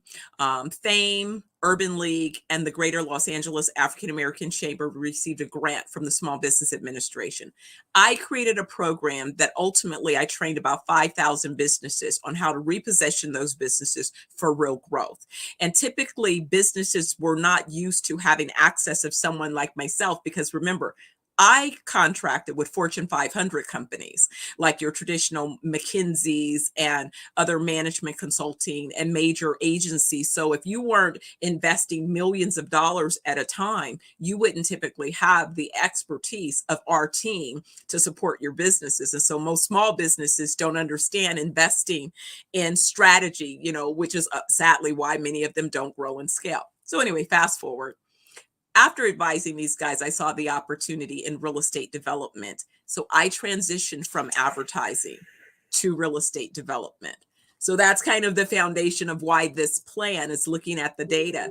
But then even in this industry, I saw that the boomers were aging and they were going to need ways to take care of themselves. But I also saw that the boomers as a generational cohort were wealthy, and they weren't trying to, as they say, go easily. They wanted to use their money to extend their lives. They believe in longevity. And so they have been the biggest consumers of life extending treatments, protocols. They're the ones that have caused medical tourism to expand.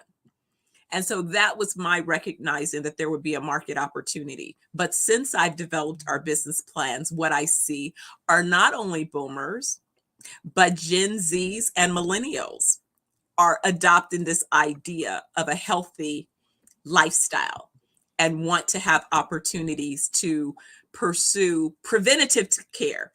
So they don't want to wait and be sick. They want to be healthy, and they want to look at ways of extending their well-being. So that's kind of the big picture backstory behind our business. I love it. Pairing your marketing background and hospitality background, working with these Fortune 500 companies, and then supporting small businesses and incorporating wellness into this as well. And how did you, or why did you decide to also expand this movement globally? Thank you. That is really such a good question, because originally my plans, of course, being American, was to build out my developments in the US and then expand globally. But thankfully, COVID allowed me to see differently. So for the longest time, my friends thought I was crazy because I've been shopping to buy islands. Even before I was a developer, I was like, I'm going to buy an island and one day I'm going to know how to develop it, right? So that's kind of like, I've been playing this long game. Well, when COVID happened, I was in law school and my office was shut down. And so a girlfriend was like, she was on her way to Jamaica. So she said, I'm going to Jamaica for a month. And I was like, well, can I come? And that month turned into a 3-month stay for me. Now, mind you, I had been studying Jamaica for about 30 years, because when I first said that I wanted to move into real estate development, I was presented with an opportunity to develop a Hyatt in Jamaica 30 years ago. But at that time, I was still CEO of my advertising agency, and I wasn't ready to just make a blind leap, right, into a whole new sector that I didn't know what the technical skills were required and all of those things. So anyway, now fast forward. So I go to Jamaica, and while I'm there, I realize, oh my goodness, I could literally launch my business from Jamaica. I could have a better market opportunity and advantage. And then I get to enjoy building the business instead of feeling like I need to build it in America and then eventually get to live on the island. How about I live on the island from the beginning while I'm building it? I'll be in my happy place and I'll be able to create happiness for everybody else. So that's what happened. And that is just, a matter of realizing that, again, in real estate, cost of land, cost of resources. Are you looking for resources that are readily available?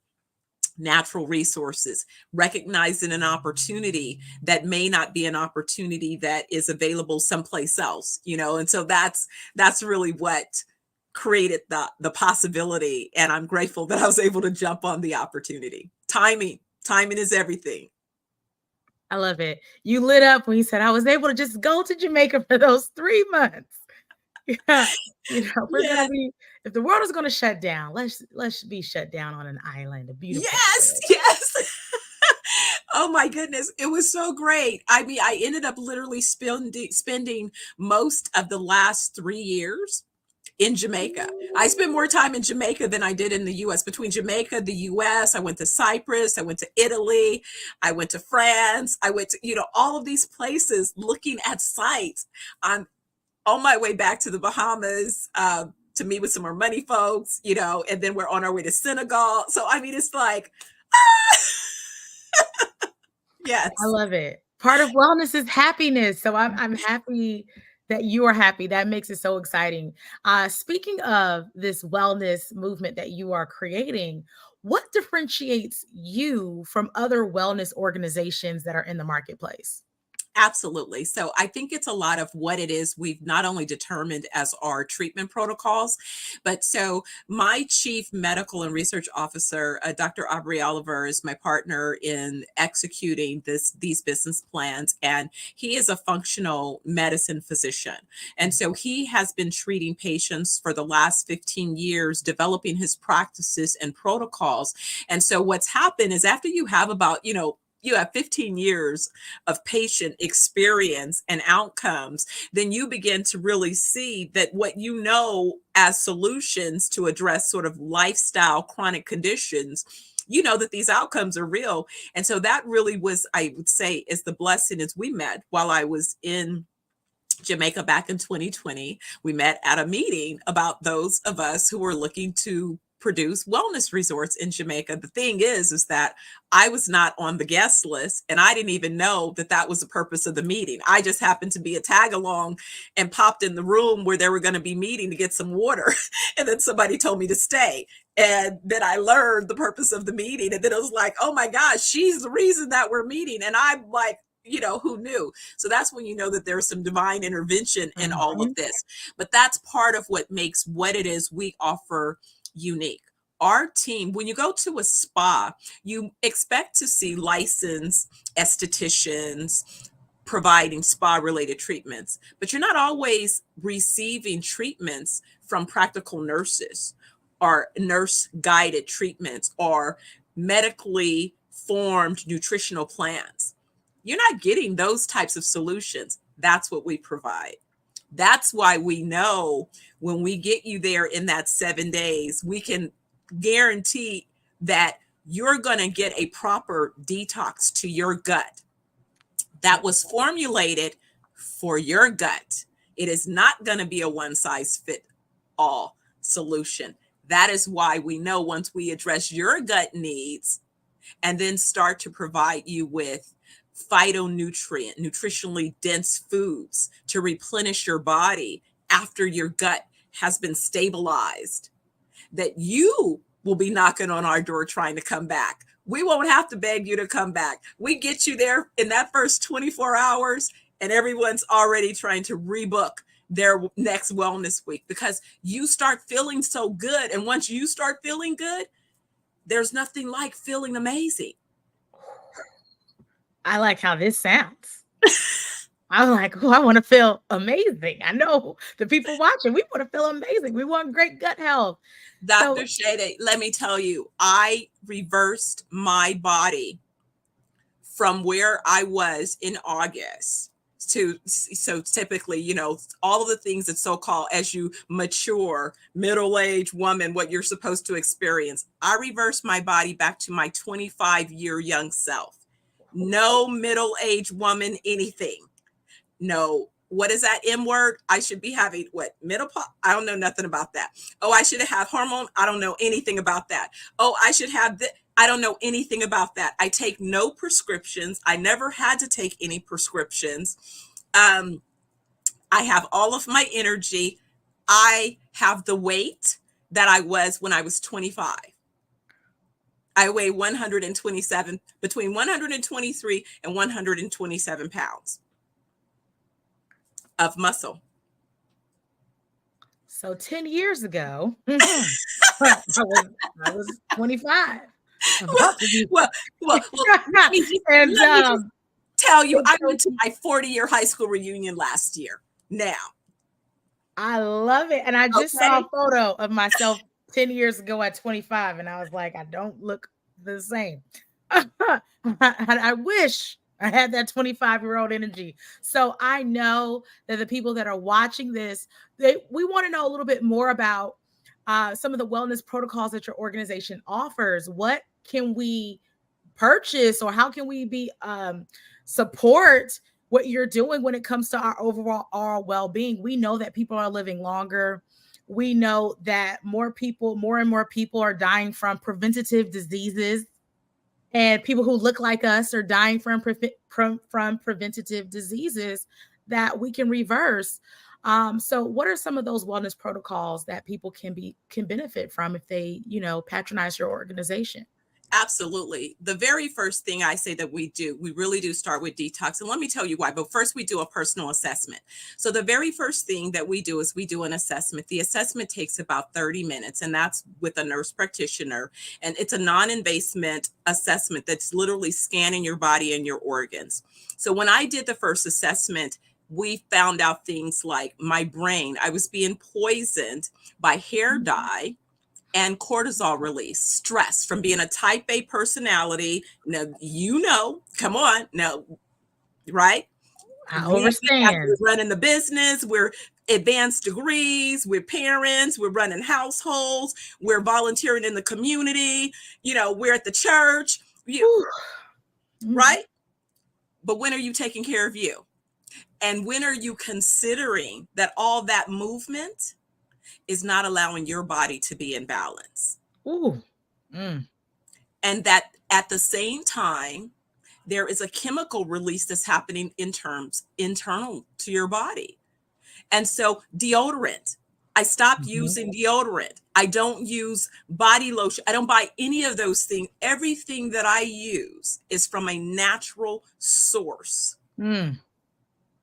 And I have to verify that, because that's the other trick. Is I noticed in the US market, the more we start educating people on what to look for, the more they start changing the names of things. Like, we know vegetable oil and canola oil are straight petroleum poison. Well, now they've changed it to rapeseed oil. Look on your products, read the ingredient list. Almond milk. Almond milk has a filler in it that's meant to be a pesticide. Cruel. Why would you pay more for something that's supposed to be healthy to find out that you're being poisoned faster? I was just reading, men, don't take Advil or any type of aspirin that has ibuprofen in it. That kills your testosterone. I mean, on and on. Like, I could be talking until I'm blue in the face and just telling you about common everyday products that you're using, things that we're consuming that you're not thinking about, that you're poisoning yourself. So trust me, you need to be detoxed. That's the best gift I can give you, is to start with detoxing your body. We have a gut cleanse right now that we literally have available to set a 6-day cleanse, $49. You take it, and that gets you started. Then when we get you for those 7 days, we can accelerate between our cleanses. I say our tonics, our tinctures, and our touch is how we kind of get you rebalanced, and then get some good nutrients into your body so that you start feeling amazing again. And then you're able to rebalance so that you can move forward in your healthier self. Oh, this is a really great and timely conversation. You have this concept. So I've heard of SaaS, software as a service, and now you have a new one. I guess it's WAS, wellness as a service or solution. So how does it guide? What is your approach for wellness as a service and solution? And tell us a little bit more about this concept. And so thank you. So it really is that's the techie in me. So again, I'm probably telling my age again, is that I was a closet techie too. And so I used to, I learned about building computers when I was about 15, but decided that I didn't want to be the one building the computers. I wanted to be able to apply technologies into businesses. So I've always been a closet techie, looking at where technology makes sense in a business. And so what I realized is that a couple things. for people to adopt alternative wellness treatments, is they have to be presented and delivered in a similar system to how the sick care system has been structured and delivered, because that's what they've been oriented to know. So they know that they go to they pay for sick care insurance, and then they go to sick care and they buy sick care drugs to continue that system. So I had to create a new system on wellness to replace the sick care system, but I have to meet people where they are. So the system has to be organized with certain set of protocols that are familiar to them. So an assessment that documents the status. So that's all of those x-rays and, tests and all those things. We can get an assessment of how your body is doing without running 100 tests. We get one assessment that'll give us a full view of your organs that you can see.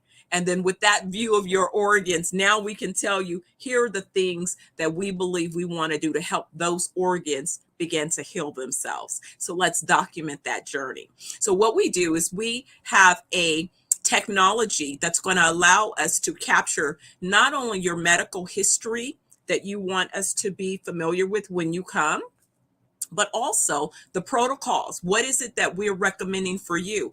Capturing all of those protocols so that we can monitor the progress and the outcomes. Because again, something that you may begin with to detox your body today is not going to be the protocol that you may need in 60 to 90 days. Once we've got you detoxed, now we want you to go to another protocol that's going to help you with whatever your personal goals are. So I mentioned that I reduced the weight and I reduced the toxins out of my system.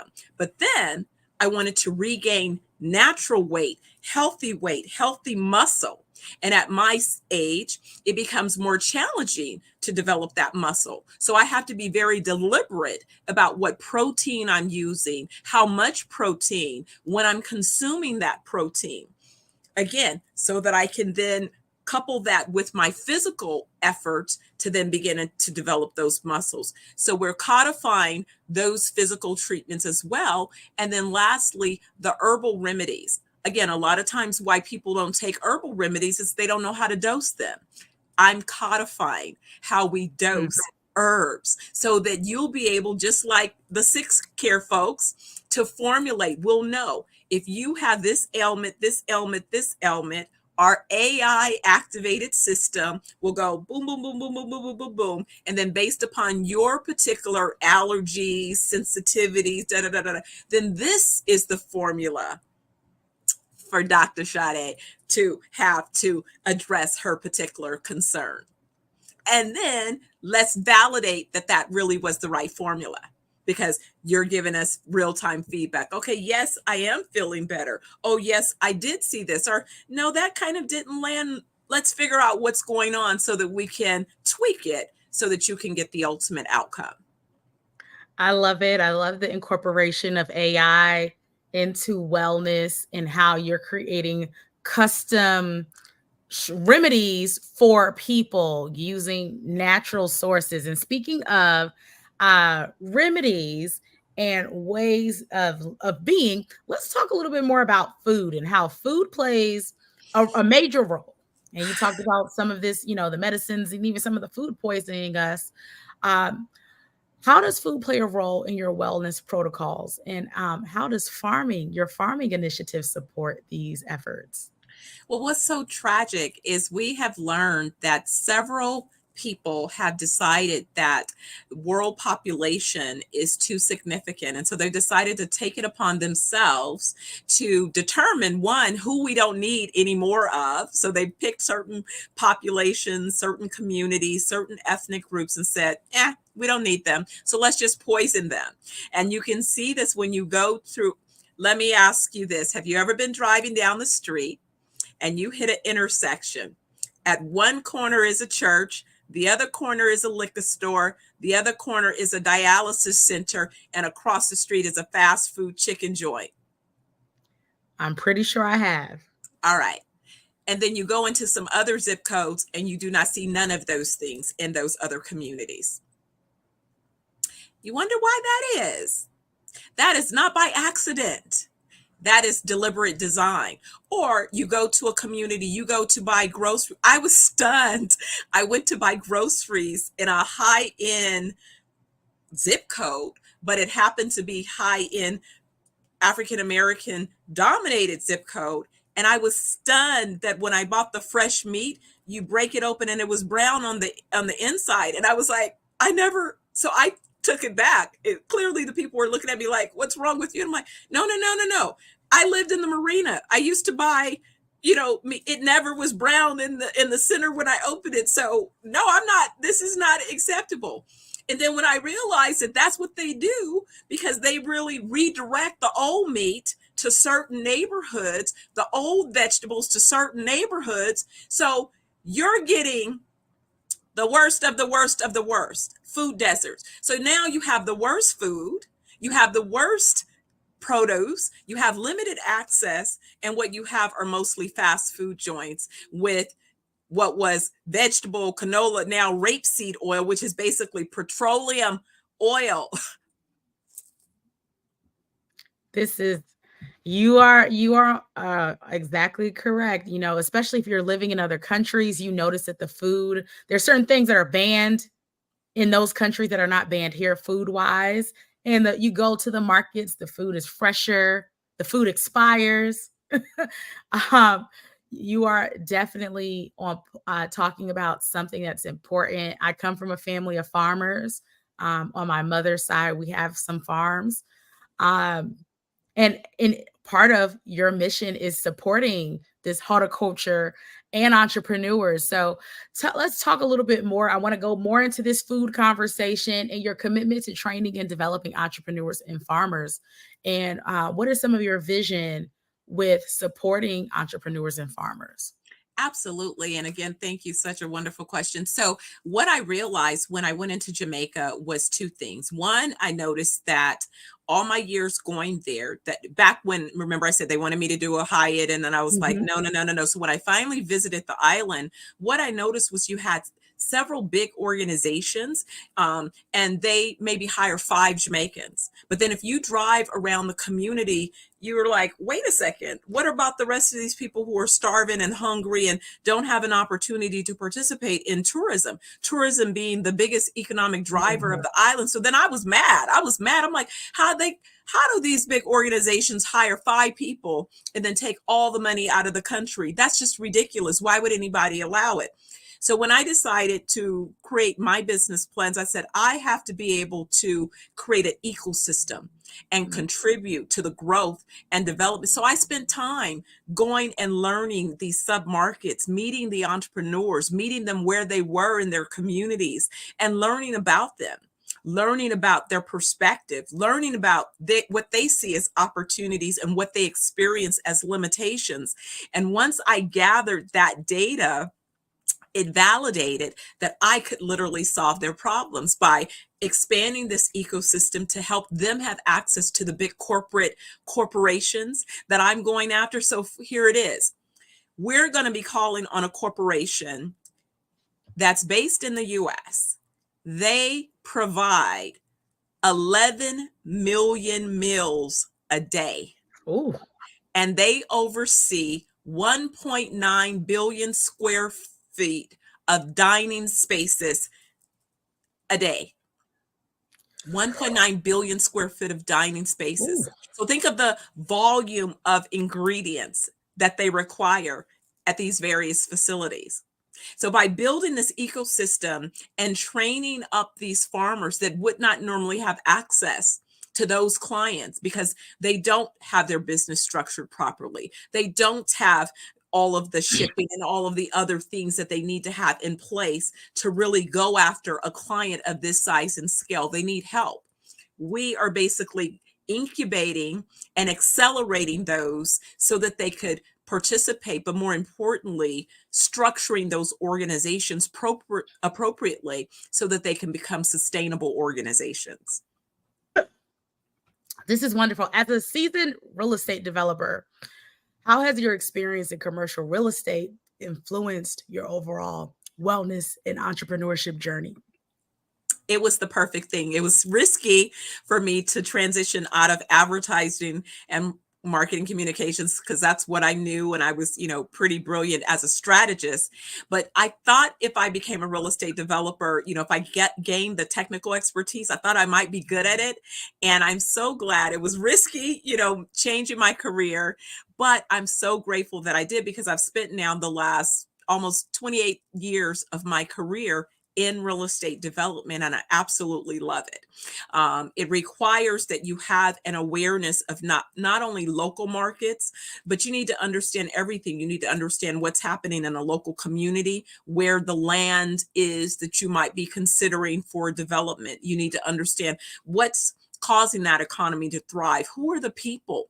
What are those people doing? Are they working, living, playing in that particular area? What is it that they're going to be doing? What are their needs going to be? So when you think about what type of spaces you should create, what are those built spaces going to require to sustain these particular economies? And so that's where you notice when you go into communities and you see urban areas that were developed, downtown centers, that they go through a transition period where they become aged and those buildings are obsolete. People start building out in the suburbs, Then suddenly somebody says, all right, we built out so far. Now we need to go back and rebuild, redevelop those urban. That's the beauty of what development is really all about, is it's building new spaces, but it's also redeveloping, reimagining older spaces. So what inspired this transition from advertising and marketing to wellness and real estate development? Was there what was the pivot where you said, I'm doing this, but I'm tapping into this new industry? There's so many people who may be in a transitional phase and they want to know, what's the sign, or how do I know it's time to transition? For me, it was a little bit of heartbreak. Unfortunately, after my 30th birthday, my mom had a brain aneurysm. She took a nap and died. And so she was really my introduction to wellness. And what I noticed was, as much as she wanted me to not have chronic conditions by helping me learn about eating, she was the one that introduced me to Back to Eden when I was 9. That really was a pivotal point. We had just bought our home, and, she was going to learn to cook, and she was going to be teaching me how to cook. But what I realized at her passing was how stress can still take you out. So you could try to eat your best, but if you let life stressors, and I was on that path. I just shared with you, my brain was being poisoned by cortisol, right? So that was kind of something that I didn't know. But it was really, I realized that she was the one that knew real estate. She had started learning commercial real estate when she was 19, the year after I was born. She transitioned from commercial into residential. That's how we bought our house. But she wanted to get back into real estate. I was proven to be successful in business, so I was going to have her be the real estate arm. And when she died, I had kind of started building my own portfolio, and I found myself in a business where I made a transaction that caused me to lose the first 2 properties that I invested in. And I realized that now I needed to learn real estate for myself, because I wasn't going to have my mom. And so this whole vision around, all right, we're going to go for it. We're going to be even bigger and better than she imagined. And it was while I was still in advertising, I read the book by the late Reginald Lewis, Why Should White Guys Have All the Fun? And that was when I said, I'm found.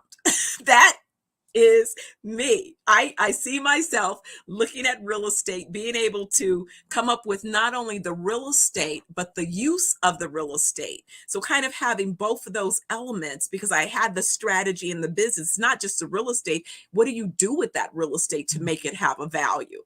Right. And so I said, I think I've got this. And it's been the best. It was scary. I remember, I'll tell you, I went to USC for a program on real estate finance and development. And it was like taking their master's program on steroid. We had to live on campus for 2 weeks. We were fully immersed. It was everything. When I came out of that program, I decided to take a job because I had a toddler.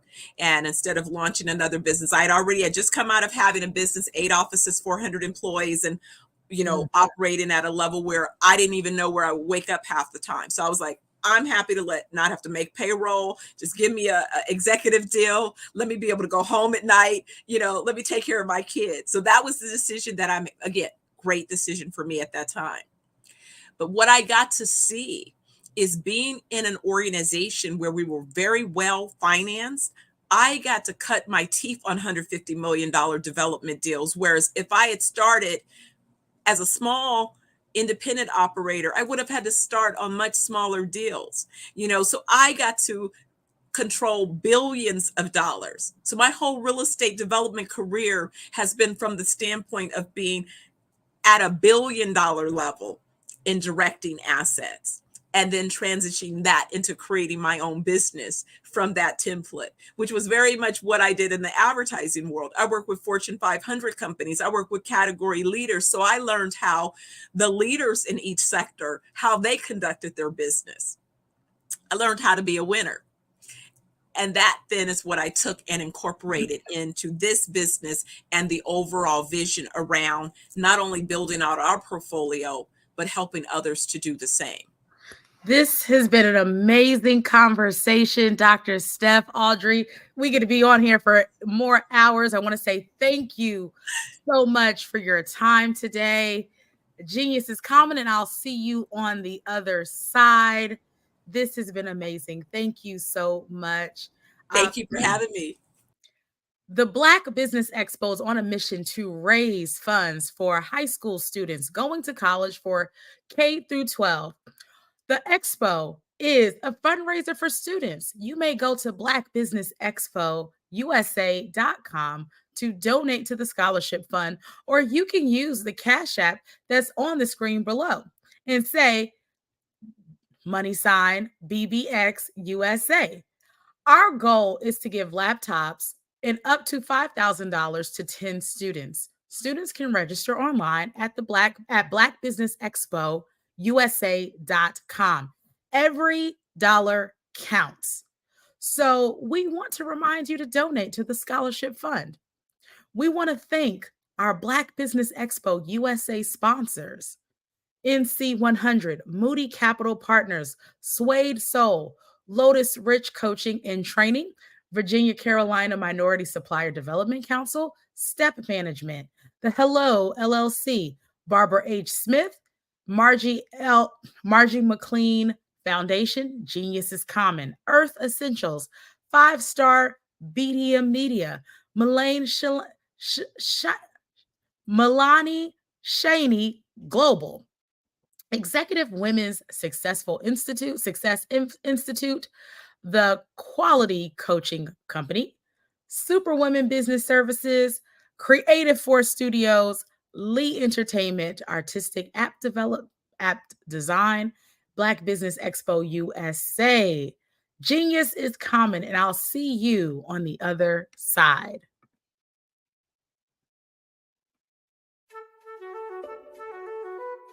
This is Dr. Arnold T. Petsworth. He's the owner of Petsworth Vet World, a veterinary clinic in Hopton, Connecticut. His patients include dog, cat, frog, fish, Goldie, dog, and this alpaca. Due to doctor-patient confidentiality, we can't tell you their names. Business at Vet World was steady, and then quarantine hit. Neighbors brought new four-legged friends into their homes. Bunnies. Bunnies everywhere. Dr. Petsworth welcomed these new patients with open arms. The only problem? There were more appointments than he could manage. That's when Dr. Petsworth turned to his American Express business card, which offers spending potential that's built for his changing business needs. He decided to hire a new assistant, Julio, and with spending power built for business purchases, he used his card to furnish a new exam room. Together, Dr. Petsworth, Julio, and American Express Business made sure all the pets of Hopton got the love and care they deserve. And everyone was happy. Get the card built for business by American Express.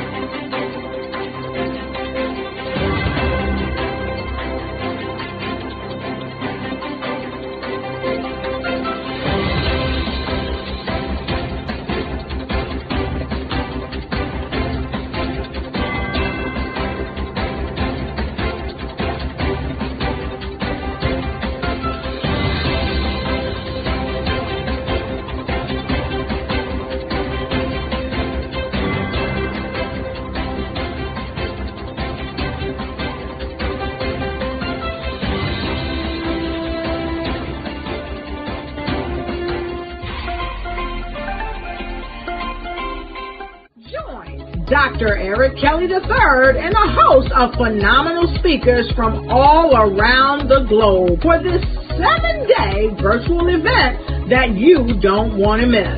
The mission of the Black Business Expo is to raise scholarship money from kids all the way from high school all the way from college. The Black Business Olympics is one of the largest Black business showcases in the world. It is an opportunity for businesses and companies to showcase their businesses globally. We are going to be giving away laptops up to $5,000 away to students.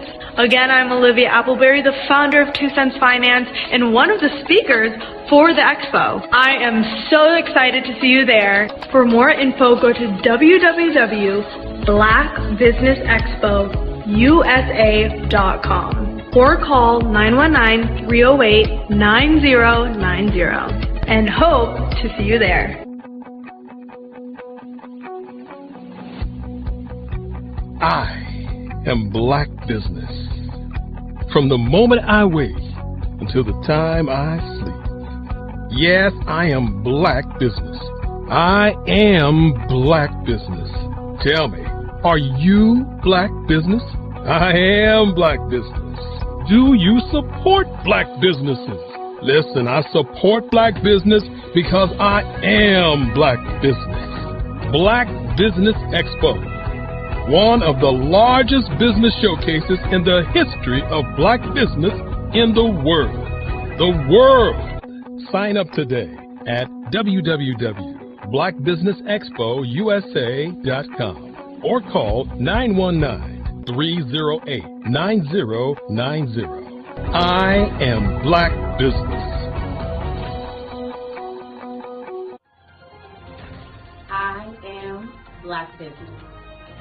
From the moment I wake until the time I sleep, I am Black Business. I am Black Business. Are you Black Business? I am Black Business.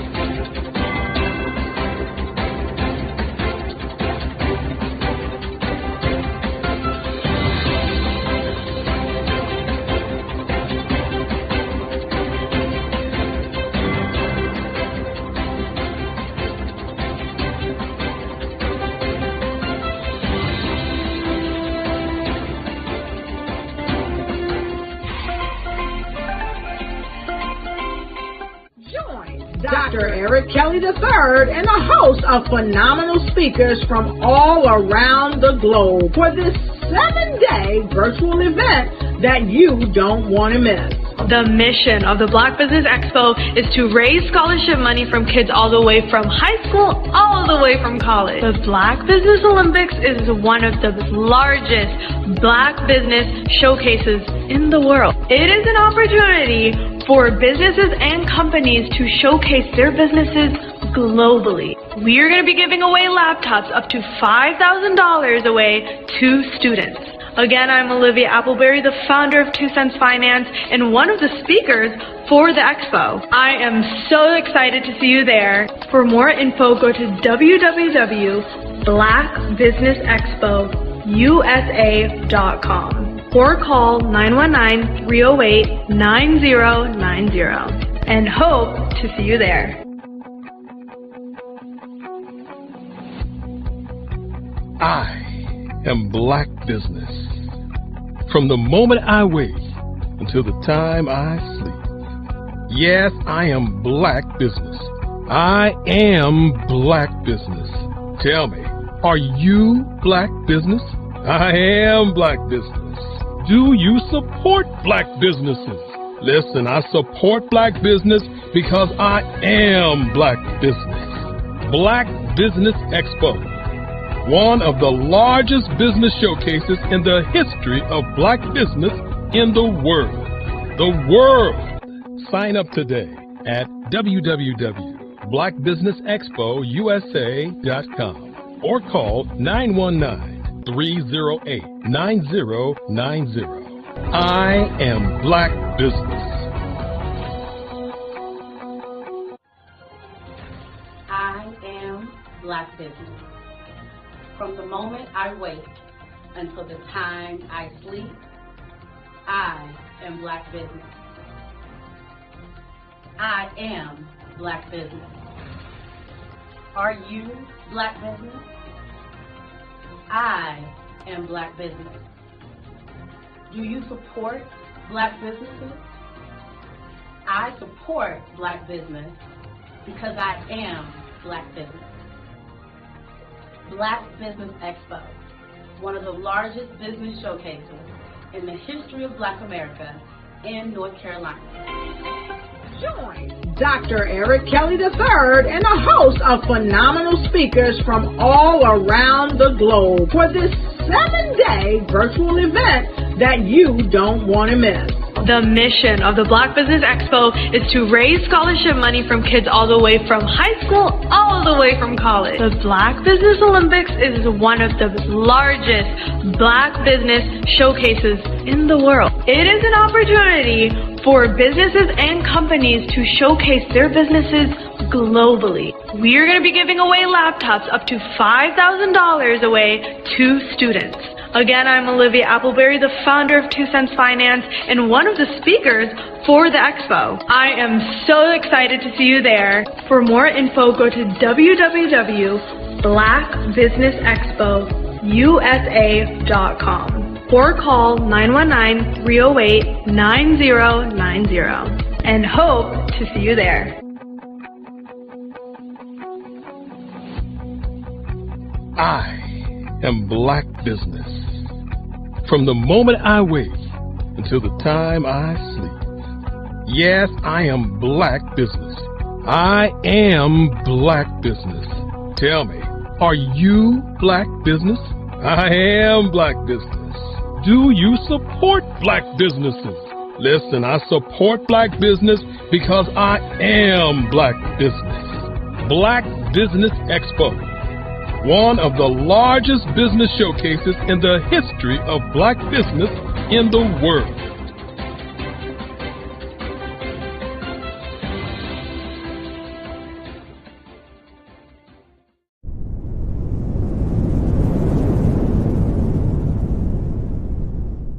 Absolutely. So our coaching program help people that have the lack of time, that lack strategies, and lack the confidence to go after their dream life. So we help them implement tools. We help them implement, I love to leave the inherited lack of finances or the education behind finances. But it wasn't until I lost my firstborn, my only son, that life changed for me. And where I was going after it all, living the corporate life, hit my 6-figure income, and living in my dream house with my dream man, driving my dream car. Wow. I nearly lost it all. Wow. When I lost my son. And so I realized it only takes one financial catastrophe that can change your entire life. That's what made me start All New Beginnings. Because no matter what's going on in life, there's a new beginning. And because of that, we develop a program called Wise Minded. My little slogan is, don't just dream it, let's live it. If they want to connect with you or work with you, what is the best ways for them to be able to do that?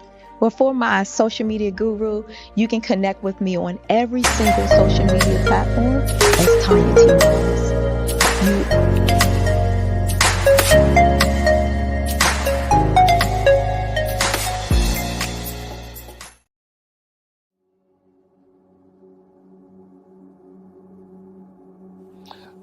I was born and raised in southeastern West Virginia, the coal fields. My father was an AME minister.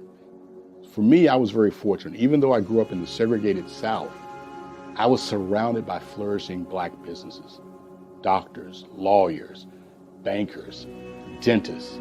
They were all there and they were all successful. And I guess that's part of my dream, is to see that success come back.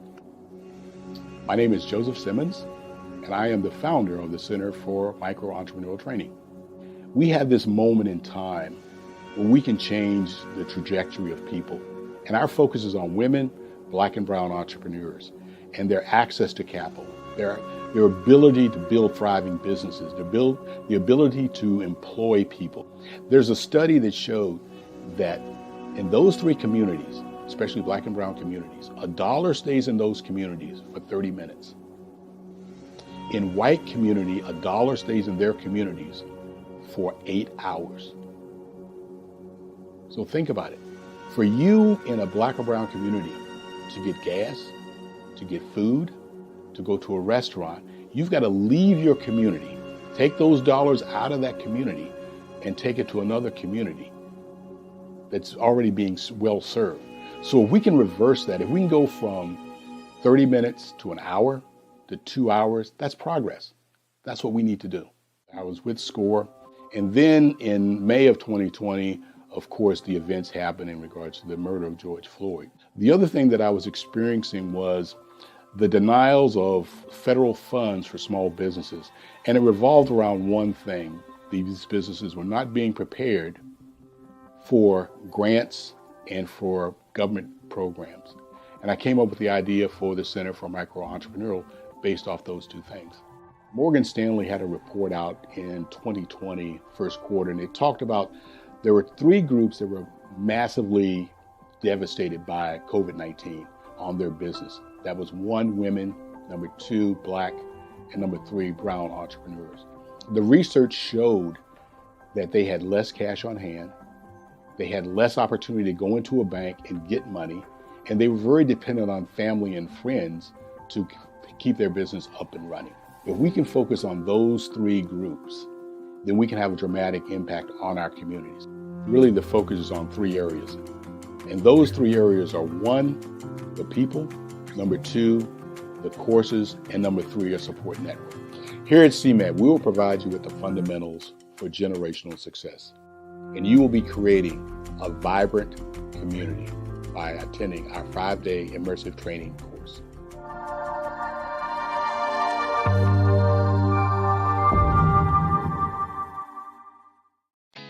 Did you know women represent just 3% of Fortune 500 CEOs and less than 15% of corporate executives at top companies worldwide?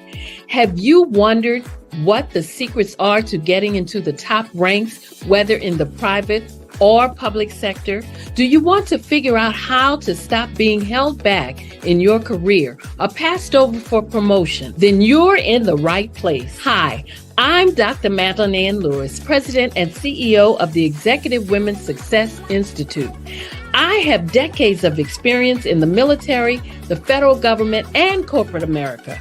And my mission is to help women succeed and tap into their full potential.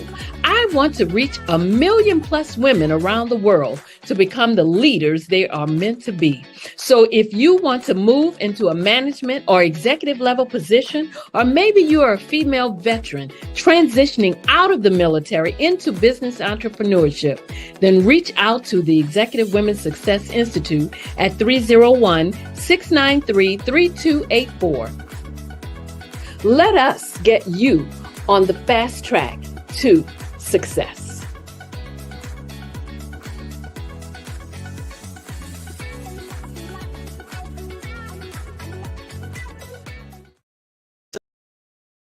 Sometimes you got to hear the news from the Black perspective, and more specific. Hi, I'm Barbara Smith. Genius is common. My genius is executive coaching and professional corporate training. As the master executive coach and corporate training ambassador for the Genius is Common movement, I help business owners craft their stories in such a way that you know exactly what they do, what they have, and what they bring to the table. Many times as business owners, we are asked, so what do you do for a living? And we could be crushing in our businesses, but we're not quite sure exactly what to say in a short amount of time. Well, I help you take those stories that are the reason why you're in business and why you're so passionate about your business and craft them in such a way that people are drawn to you. as opposed to being repelled by you. Because every conversation, every time you talk to someone about your business, you are excited about it. But are you really conveying what you do, what you have, and what you bring to the table? And do really people understand why you care so much and why they should care that you have the solution to their problem? Well, I'm here to help you with that. As a master storyteller, I can help you with your stories and spin them in such a way that they are intriguing and fascinating. People want to listen to you talk about your business.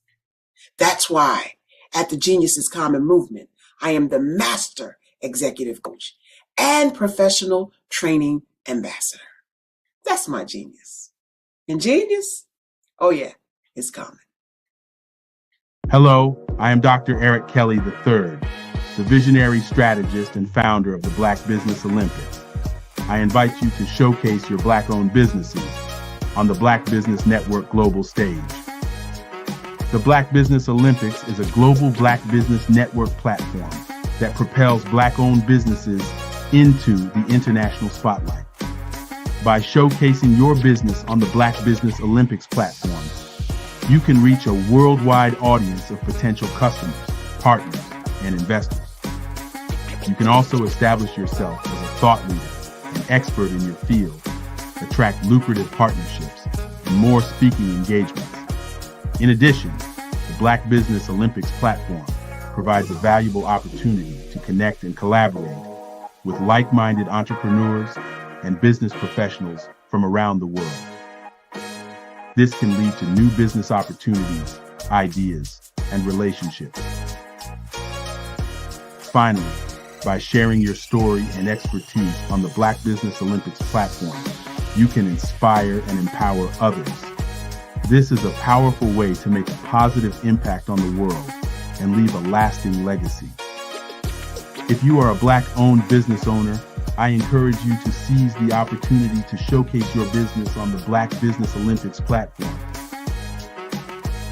It is a once-in-a-lifetime opportunity to make an indelible mark on the world. Be one of the 1,000 visionary entrepreneurs who are changing students' lives, shaping industries, and leaving an unforgettable legacy for their families. Unleash your voice on our global stage and watch your business thrive.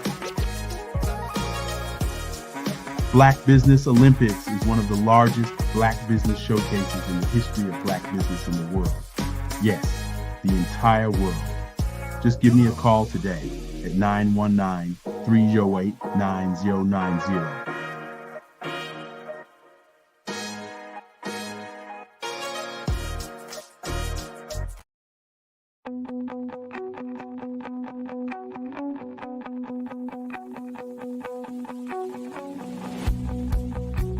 I am Black Business.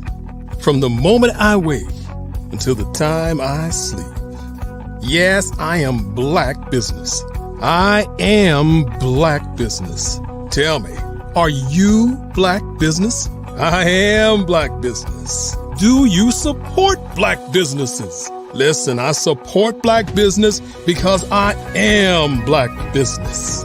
Black Business Expo, one of the largest business showcases in the history of Black business in the world. The world!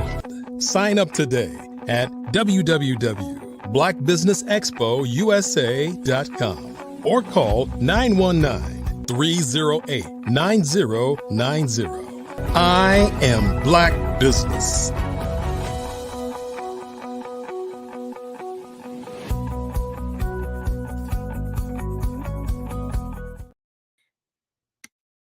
Welcome back. Good evening, business owners, entrepreneurs, thought leaders, and corporations. Welcome to the Black Business Network. My name is Dr. Sade Adu, and I am your business moderator for this evening on the Black Business Network. The Black Business Network is a 24-hour business network showcasing Black businesses, owners, entrepreneurs, and thought leaders worldwide. We have speakers from North Carolina, London, Singapore, Africa, Japan, and cities all over the United States. The Black Business Network is a global community sharing its knowledge to empower, inspire, and educate businesses about business. Our first speaker is Michelle Hayward. Michelle Hayward, recognized as a distinguished LinkedIn top voice in 2024, is an avid user and evangelist of the platform. With a passion for connecting with industry leaders, building community, and sharing informative content, Michelle leverages LinkedIn as a powerful tool for networking, sales, and knowledge sharing. As the founder and CEO of Positive Hire, Michelle leads a tech company dedicated to empowering Black, Latinx, and Indigenous women in STEM to excel in management positions. Positive Hire's innovative software facilitates the recruitment and retention of diverse STEM talent, fostering inclusive workplaces where every individual feels valued and empowered to thrive. Welcome to the Black Business Network, Michelle Hayward. Hi, Dr. Sade. It's great to see you today. Welcome. Remember, genius is common, and I'll see you on the other side.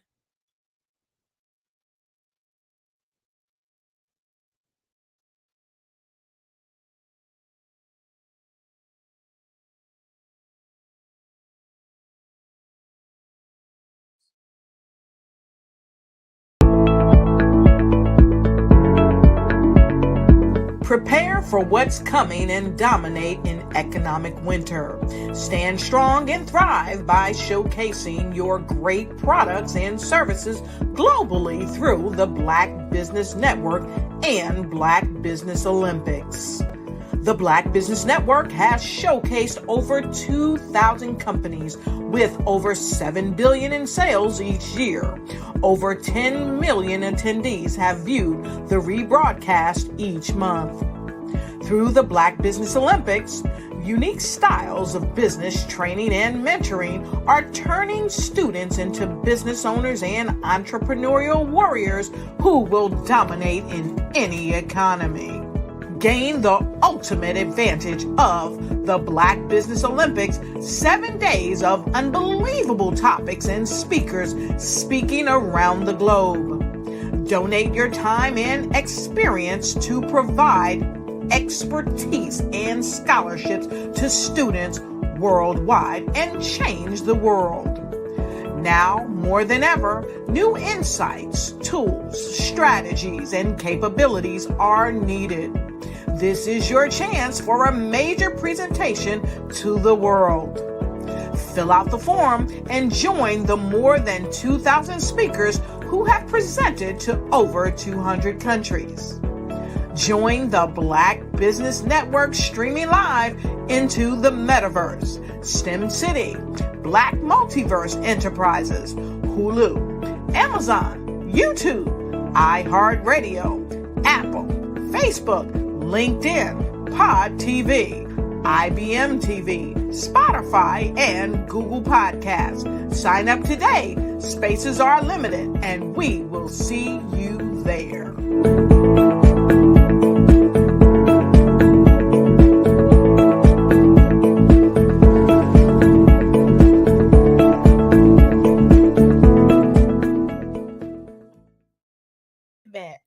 Okay, beautiful people.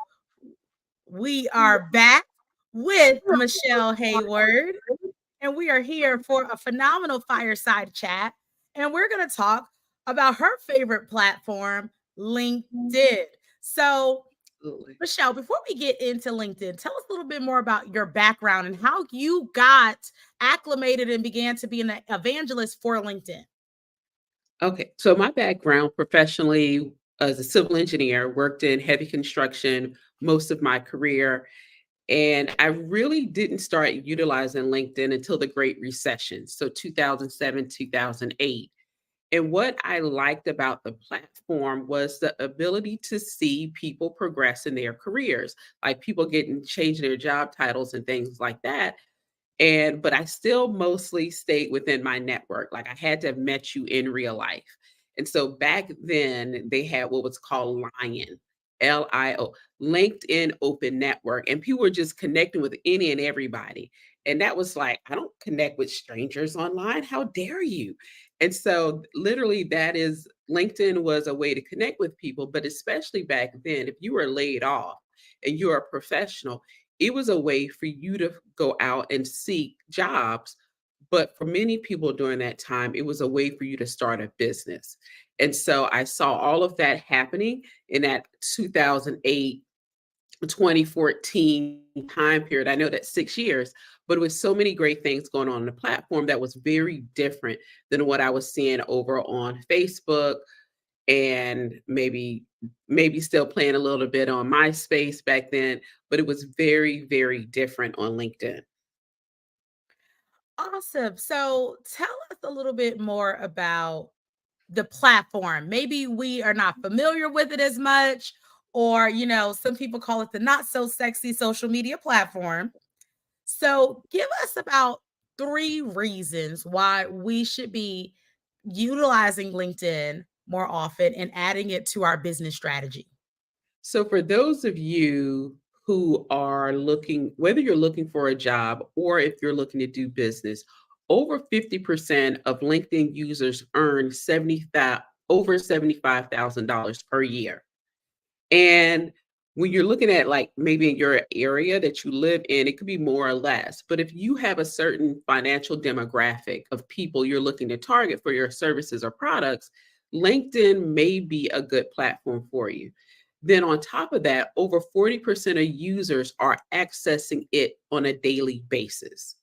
And so when you're looking for a platform where you have people that are making a pretty good salary and they're on there 40%, over 40% of the users are on there on a regular basis, that is really, really important because you want people to be on there as much as possible to engage with them, but also for them to engage with your content.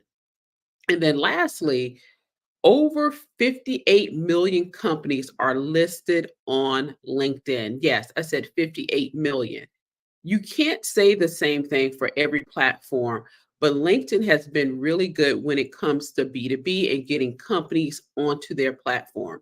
And those are 3 main reasons why I say LinkedIn is a good place to be.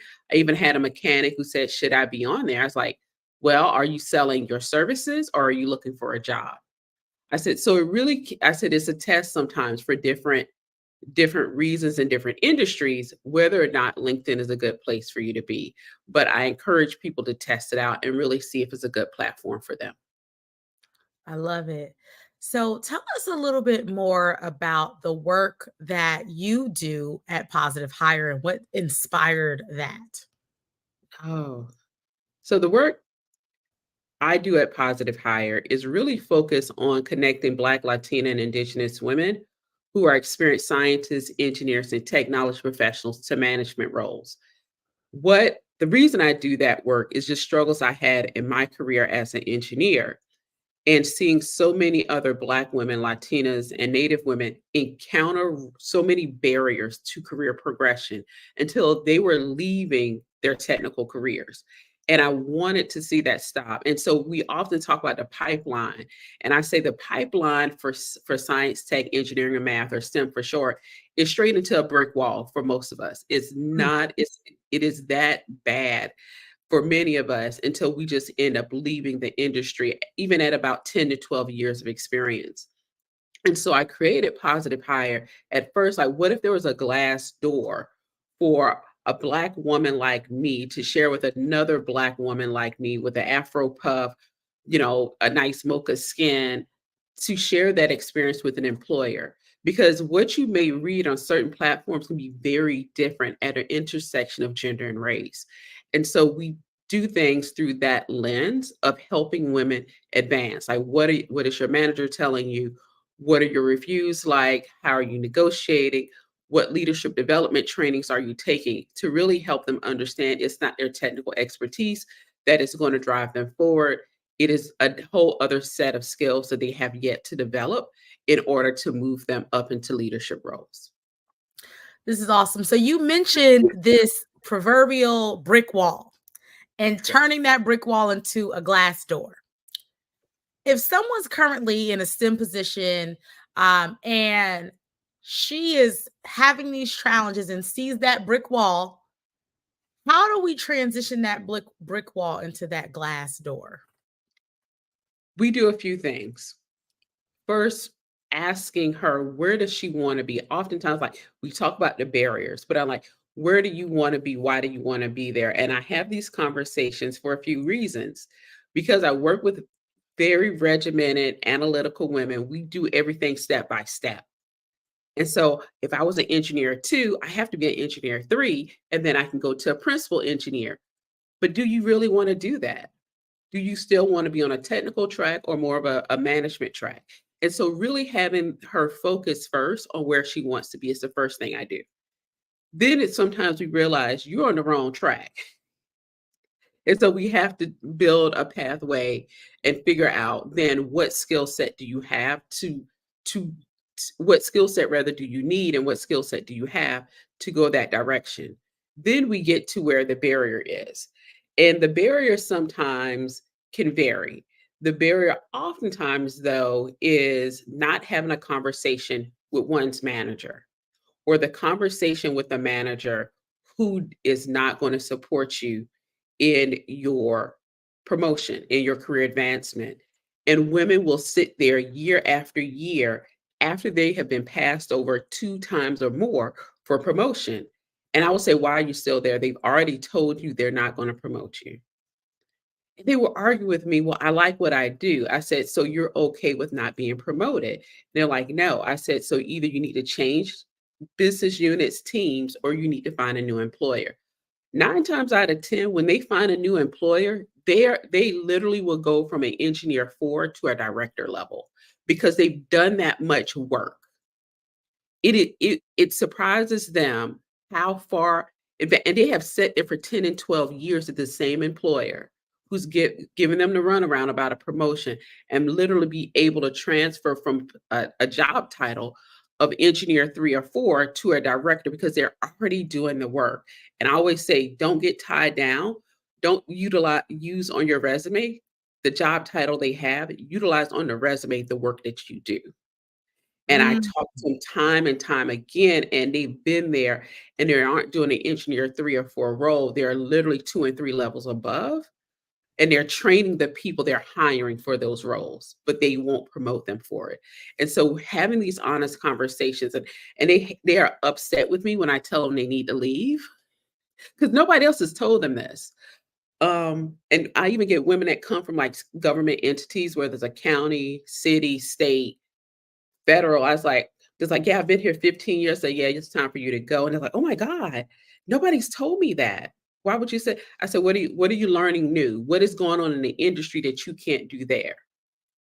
I said, if this is really what you desire to do and you already know you can't do it internal to that organization, the question is, when are you going to leave?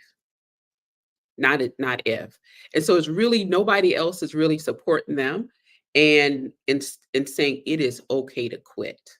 It is okay to walk away. It is okay to go where you are desired and you are valued.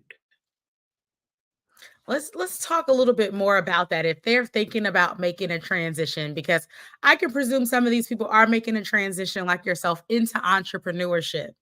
Yeah. What are some of those things that they need to think about if they're they have been there for 15 years, there's no upward progression in their company, and they're thinking about taking a leap of faith and doing something on their own? What advice or tips would you give them about transitioning into entrepreneurship?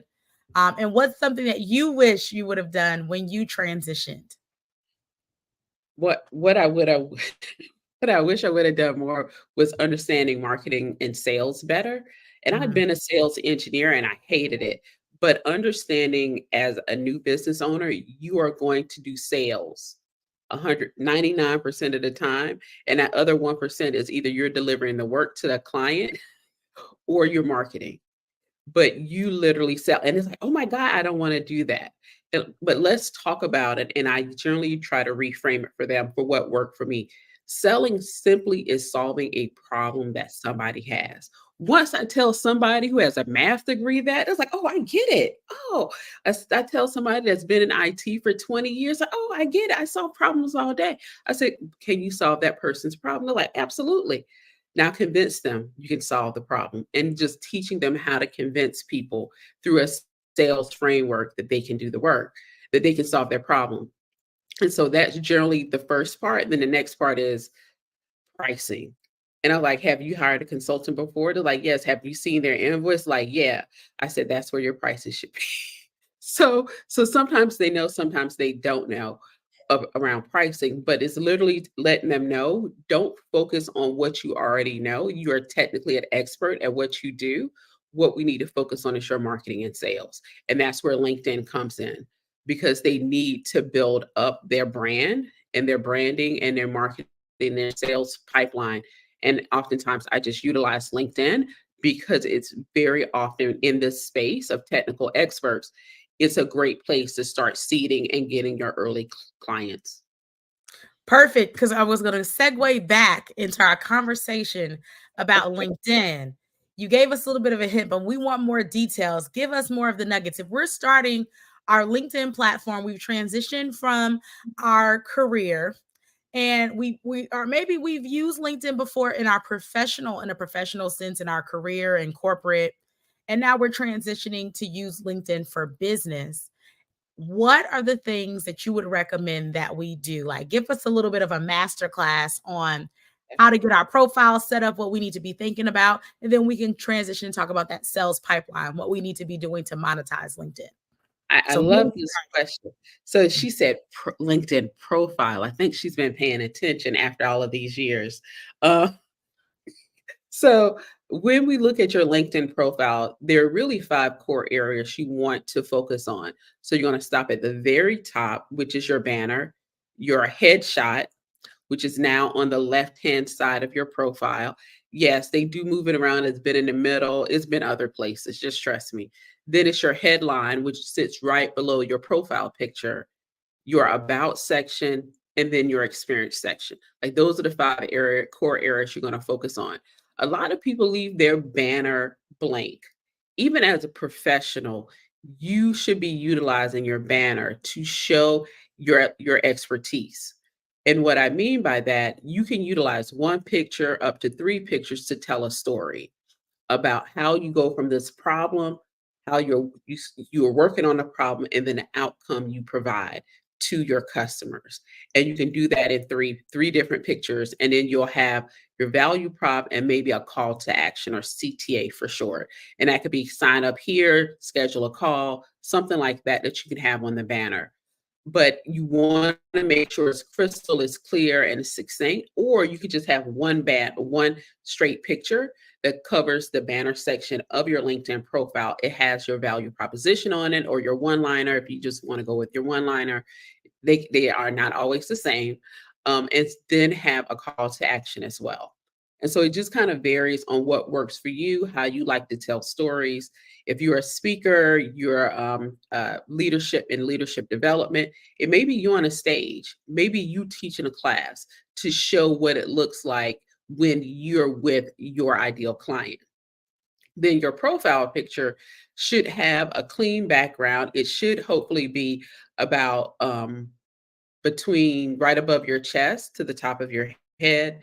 And so people can have a clear view of your face and your eyes, maybe, because that's how we build trust, is being able to look at people in the face. And people like, that seems weird. I was like, it does, but still human to human, even on a digital platform, matters.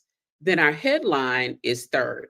Our headline, again, is about who we serve, how do we serve them, and what outcomes do we provide them with.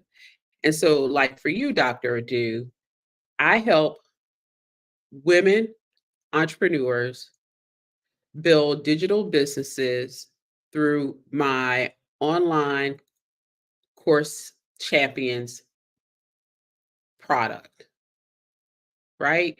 And so it shares how you help them build out their revenue or plan out a digital course. And so you can share that in your headline. We used to have a hack back in the day. If you had iOS, you get a longer headline than those on Android, but that went away. So now we're on even feel now. But it is really, really important that we utilize the platform to get your headline and succinctly say who you serve. And so like, oh, well, I serve everybody. Nobody will believe you, right? And so really be very strategic, even if it's by region. I help those in Southern California. I help Texans in North Texas. Be very succinct with who you serve and how you serve them in your headline. So that's the third thing. The about section is a great way to tell your story leading into your services with a call to action. And what I generally try to do, because people can only see the first 3 lines of your about section. And so you want to make sure it catches their attention. And one of the things one of my clients has is a brewery made her a chemical engineer. And people are like, hold up. How does that work? What do you mean a brewery made you a chemical engineer?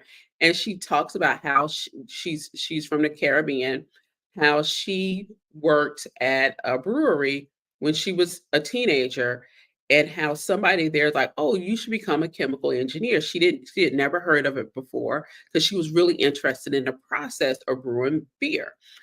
And she researched and she's like, oh my gosh, I should. And she became a chemical engineer.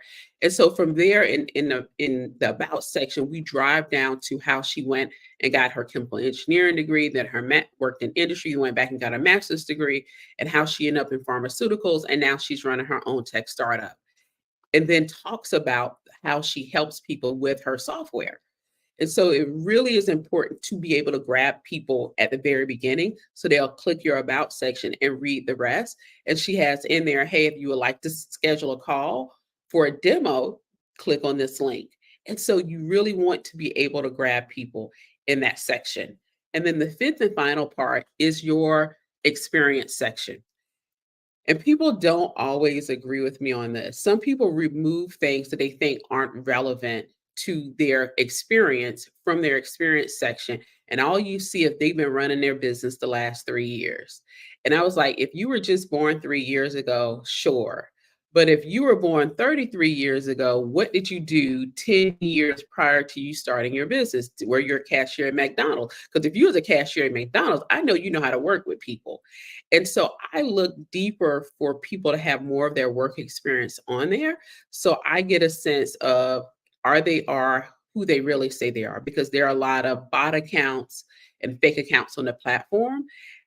And I'm looking for somebody that shows that they have some depth and expertise in working with people. While they may be really good at what they do, I need to know you work for a nonprofit, or you work for a small business, or you work for the federal government. And some of that you may not have the employer listed, but at least tell me what the job title was and some of your duties. And that helps me figure out if I really want to connect with that account. And I think for other people, it helps. Also, as your business, you'll have your business listed. And instead of just saying, hey, you're the owner or the founder of that business, you can list out specifically the services you offer. Instead of like the job role, you're engineer 1 and engineer 2, we do people analytics at Positive Hire. We have our software pH balance at Positive Hire. We do DEI consulting at Positive Hire. And so I have each one of those services listed under my profile with some description of what we offer. And that just gives people, instead of having to go to the website, they now can connect with me on LinkedIn directly to discuss more about the services, because I already have it listed in my profile under the company name. So those are the 5 areas. Yes, that was my masterclass in LinkedIn. I want to spend some more time on LinkedIn. How do we leverage LinkedIn for sales? Perfect. And how do we use it? How do we leverage it for sales? And I'll follow up my next question. The first thing I would say for sales, you do not have to invest starting out in a premium account. So utilize the free until you're maxed out on using the free. Like you can't do any more searches on the free. Um, and so I will say that people like, hey, do I need Sales Navigator? Like, what are your goals? I need a premium account. Like, what are your goals? How are you utilizing the platform now? And most people aren't even leveraging the free yet, and they want to go to something paid. So I'm one of those people that would tell you don't go to something paid yet until you can leverage the free. That's number one. The next thing I will say, understanding who is your target audience. And so what industry or industries are you targeting? What are job titles? What's the size of the organization? Where are they located? Are you going to stay within your county, your region, your state? Like what does that look like? Because once you figure those things out, you can do a rather good detailed search on LinkedIn to narrow down where you want companies to be. And that helps you then start sending out connection requests because now you have your optimized LinkedIn profile. So when people go to it, they see you what services you offer to which industry or industries and what problem you solve for people in those industries. This in turn, people, even if you send a message with the connection request or not, people will go to your LinkedIn profile without a doubt. So that's why I say optimize it first. Then once you know who your ideal client is by job title, industry, region, you can start doing that search on LinkedIn. And you want to start sending LinkedIn connections. Once you get those connections, generally about 25 to 30% of your connections are going to be accepted. You can send out 100 LinkedIn connection requests per week. And so if you send out 100, 25 are accepted in a week. That gives you 25 leads that have accepted it that week. The next week, you may get some of those from the previous week, but let's say you're only getting 25 a week. So in a month, you have 100 people that have connected with you. And so from there, you're going to run your cadence of messaging people. And so that could be, oh, it's great to connect with you. I saw that you're a civil engineer like me, or you work in a certain industry. I just tie in something personable or that both of us have in common in that first message. And so it's nothing salesy or anything like that. I may also add the next message could be around how do I add value? I saw that you liked a post or shared a post about X, Y, and Z or something around green energy. I recently read an article about green energy, specifically how it impacts coastal communities in the Southeast. Would that be something you'd be interested in reading? If so, let me know and I'll send you the link. And so you want them to engage with you, but you want to show value to them. And so they may respond back, they may not. And if they don't respond back, then you don't send the link. They may respond back like, oh, well, here you go, here's the link. I would love to know your thoughts after you've had time to read it. So give them a few days, then you follow back. Hey, I just want to see if you read the article and I'd love to hear your thoughts and see if you can get them on the phone or a Zoom call or something to discuss it. So it's different ways you can engage with them. I often will invite people to one of my virtual executive roundtables or to a podcast interview or live stream interview on LinkedIn. And that is a way that I build relationships in order to do sales. And I know I talked through a whole lot of things of how, but just keeping succinctly on LinkedIn, that is one way to do it, is going from virtual and you keeping everything sort of on the virtual space. But the last thing I will say, if you can flip the virtual to in person.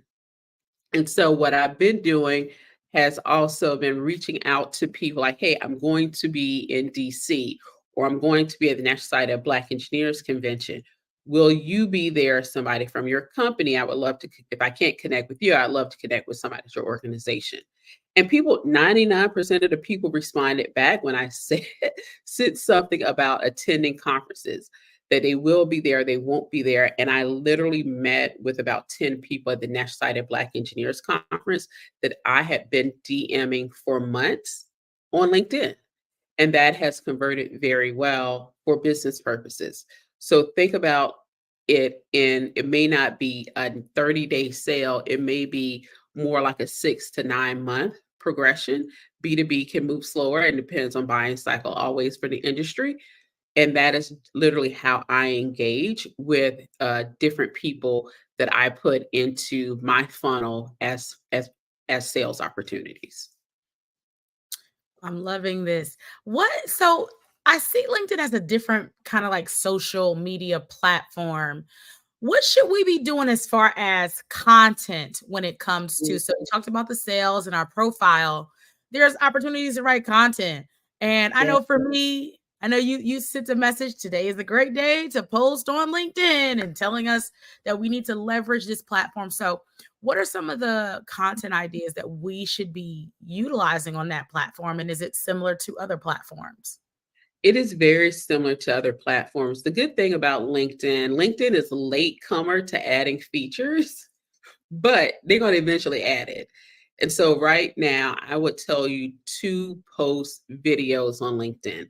LinkedIn is beta testing videos right now, and they want them to be portrait and not landscape. So if you have TikToks or Reels that you've done before, repurpose them over on LinkedIn right now. I will tell you to post at least twice a week, minimally on LinkedIn. The reach is not as good as it used to be, but it's way better than Facebook and Instagram. I'll tell you that much. Also, when it comes to LinkedIn, it really depends on your audience on how they're going to engage with your content. If you have a visual brand, right? So you're a photography, you do home decor, things like that. People generally love to see a picture, but you still have to do a how to prepare for a photo shoot, how to prepare or select the different types of pillows you want on a sofa.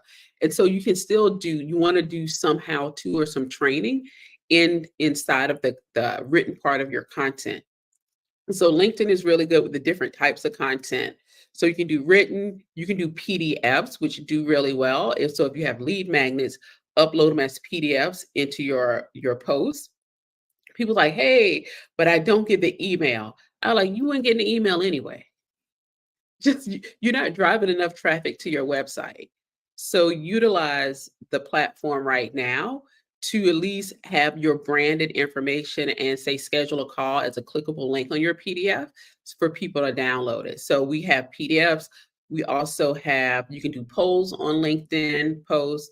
You can also do PNG files or graphics on posts. So they have different types of posts.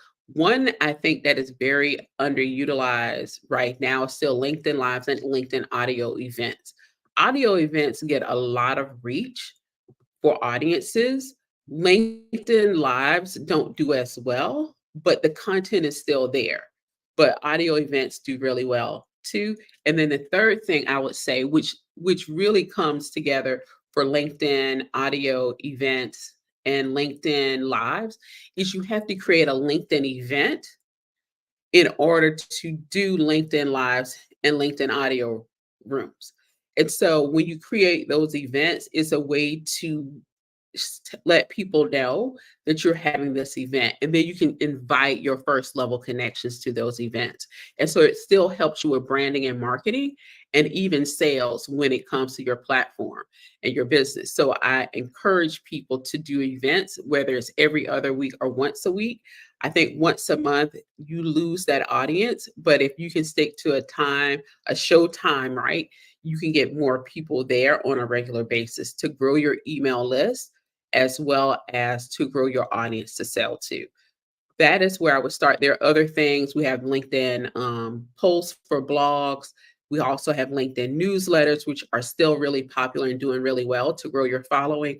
I just launched mine, 2 months ago, and we hit our first 1,000 followers to the newsletter in like less than 48 hours. It has slowed down a lot. We are over 2,000 now, a couple months in, and I'm only publishing 1 to 2 newsletters a month. And so you still have to have a strategy though on how to get people off of LinkedIn newsletter to your email list. So what does that look like for you? So there are different ways you can share content, position yourself as an expert. And I have a client, she just did it. She literally posted a video and her DMs to speak at conferences, to closing one deal without having to do a sales call, all from posting a very detailed 2-minute video on LinkedIn showing her expertise. And it does work, but you have to be consistent with the work you're doing. And it was the first video she'd done. I you have to do video. And so she did a very short video to, like TikTok style, but it worked very well for her audience that she's built over there. And she has less than 3,000 connections on LinkedIn. Awesome. Michelle, how can our audience stay connected to you? So a great way to stay connected with me is on LinkedIn. So you want to say Black Business Network when you send over your connection request, because I do generally only connect with people that hit my ideal client avatar. But if I know you're coming from someplace else, or if you don't want to connect with me, you just want to follow my profile, that's fine. You can do that as well. But that is a great way to connect with me. It's just straight over on LinkedIn at Michelle C. Hayward. Awesome. Thank you so much, Michelle, for being here today. Genius is common, and I'll see you on the other side. The Black Business Expo's mission is to raise funds for high school seniors going to college or K-12 entrepreneurs. The expo is a fundraiser for students. You may go to blackbusinessexpousa.com to donate to the scholarship fund or use Cash App that's on the screen below, $BBXUSA. Our goal is to give laptops and up to $5,000 to 10 students. Students can register online at blackbusinessexpousa.com. Every dollar counts. So we want to remind you to donate to the scholarship fund.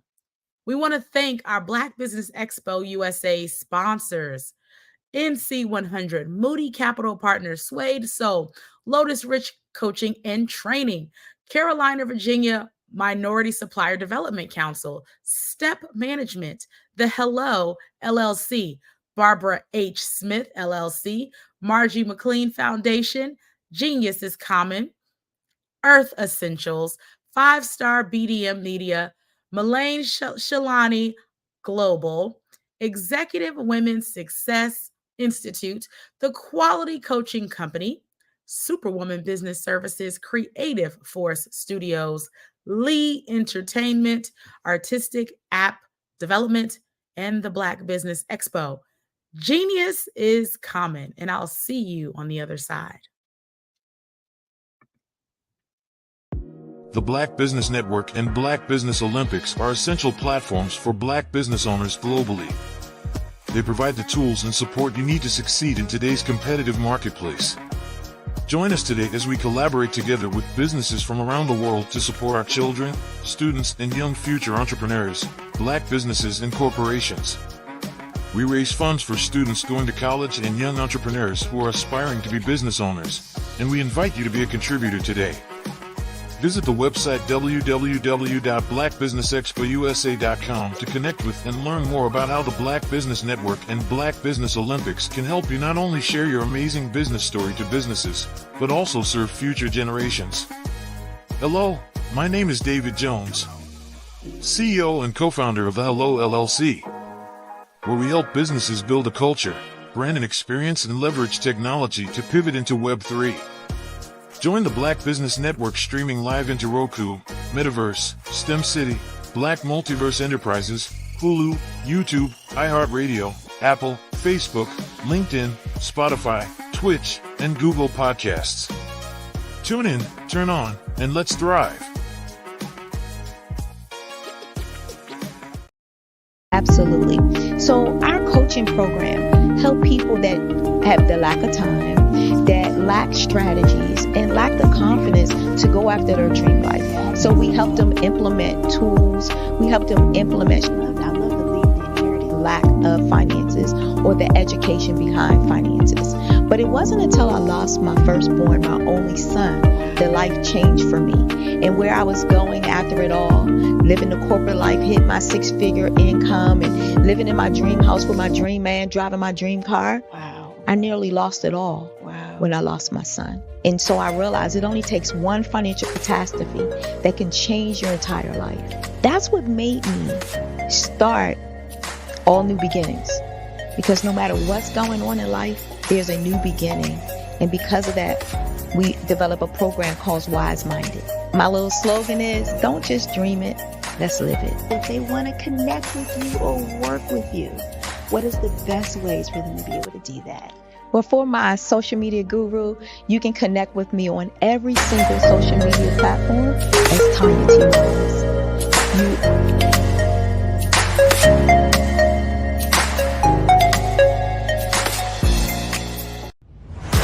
Social media is evolving. It's more vibrant, more colorful, more energetic, and so are you. It's not just photos anymore. It's video, it's audio, it's subscriptions. And now there's Fanbase, a new monetized social network.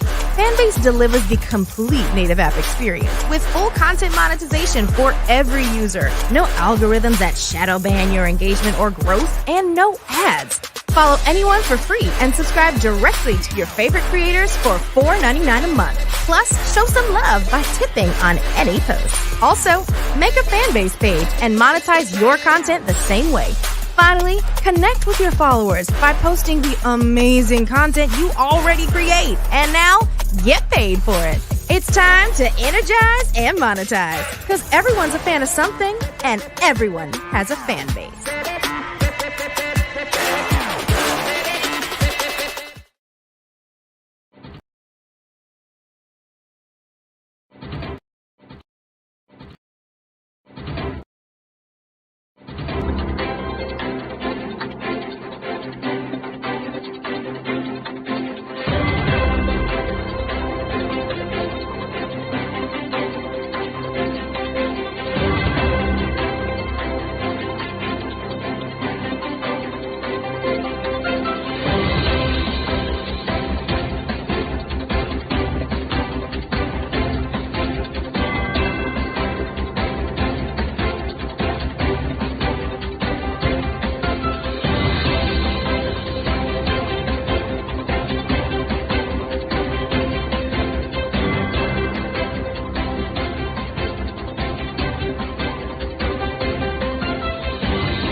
Dr. Eric Kelly III and a host of phenomenal speakers from all around the globe for this 7-day virtual event that you don't want to miss. The mission of the Black Business Expo is to raise scholarship money from kids all the way from high school, all the way from college. The Black Business Olympics is one of the largest Black business showcases in the world. It is an opportunity for businesses and companies to showcase their businesses globally. We are going to be giving away laptops up to $5,000 away to students. Again, I'm Olivia Appleberry, the founder of 2 Cents Finance and one of the speakers for the expo. I am so excited to see you there. For more info, go to www.blackbusinessexpousa.com or call 919-308-9090 and hope to see you there. I am Black Business. From the moment I wake until the time I sleep. Yes, I am Black Business. I am Black Business. Tell me, are you Black Business? I am Black Business. Do you support Black businesses? Listen, I support Black business because I am Black Business. Black Business Expo, one of the largest business showcases in the history of Black business in the world. The world! Sign up today at www.blackbusinessexpousa.com or call 919-308-9090. I am Black Business. I am Black Business.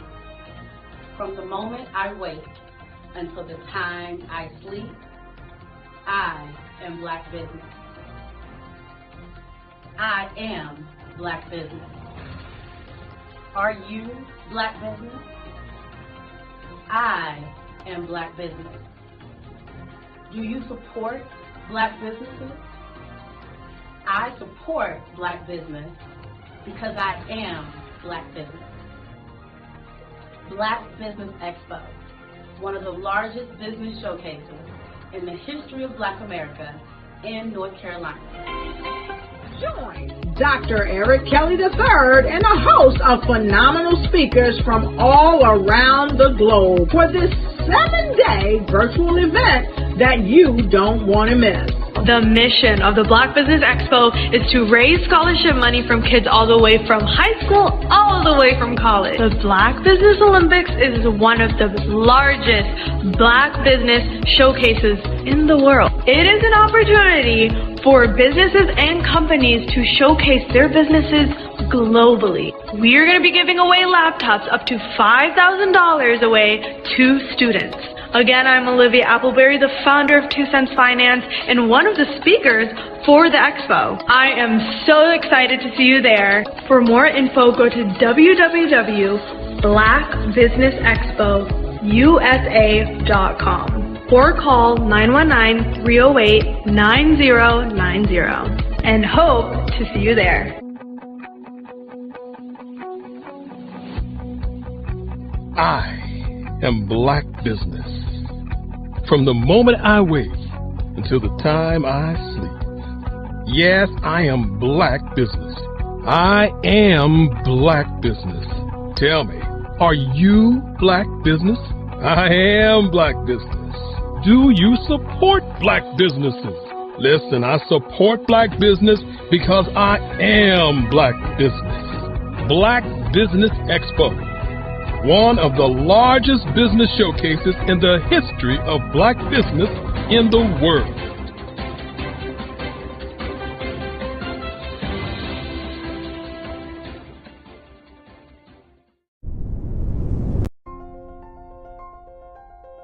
What if you could build your own city? A place where every child can find nurturing people to help them achieve their full potential. A place where every adult can access job training support, where health education is abundant, where social justice ruled the land. A place without limitations. Welcome. You have arrived at STEM City USA. It is what every city should be. A safe and trusted community where you find people and resources to help you become everything you are and beyond. STEM City is unlike anything you have ever experienced. It is a digital twin of the world around you, only better.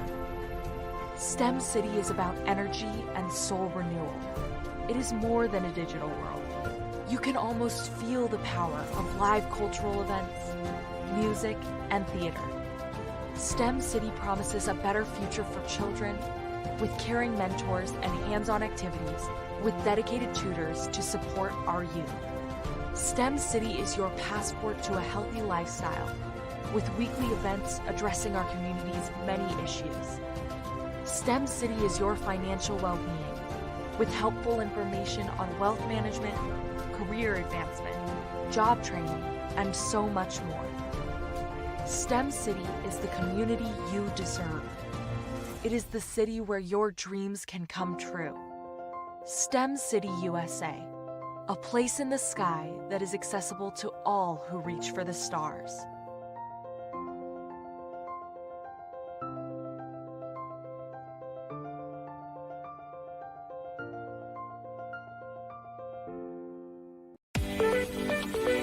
You are in the right place at the right time. The Black Business Network opens again for its Black Business Olympics, a 24/7 broadcast on business, strategies, global branding, social media marketing, finance, advertisement, and much, much more. Featuring the top, most powerful entrepreneurs and speakers and thought leaders from all around the world as they gather together for this phenomenal event. Join the Black Business Network, streaming live into the metaverse. STEM City, USA, Black Multiverse, Pod TV, Roku, Hulu, iHeartRadio, Apple TV, YouTube, TikTok, Instagram, Google Podcasts, Facebook, LinkedIn, IBM TV, Spotify, and Twitch. Tune in today and be a part of this amazing movement. The Black Business Olympics welcomes you.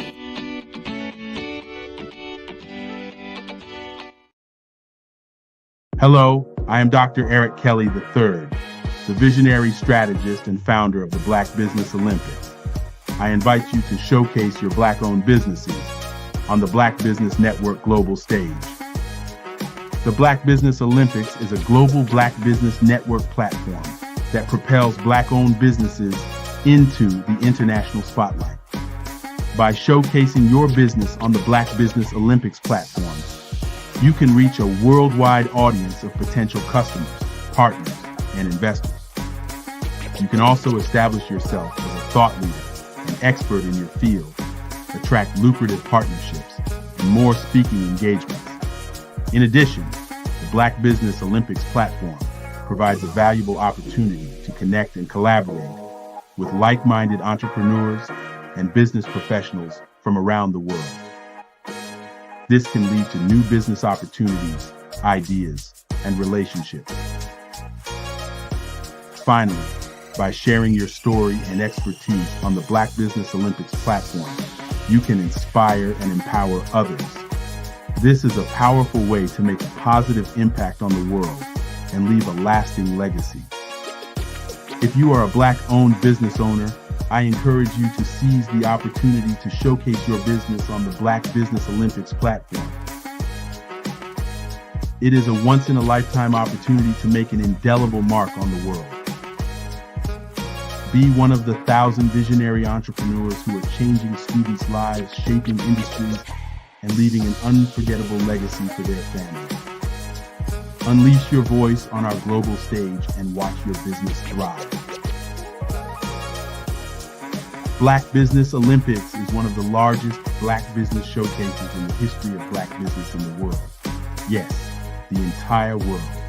Just give me a call today at 919-308-9090.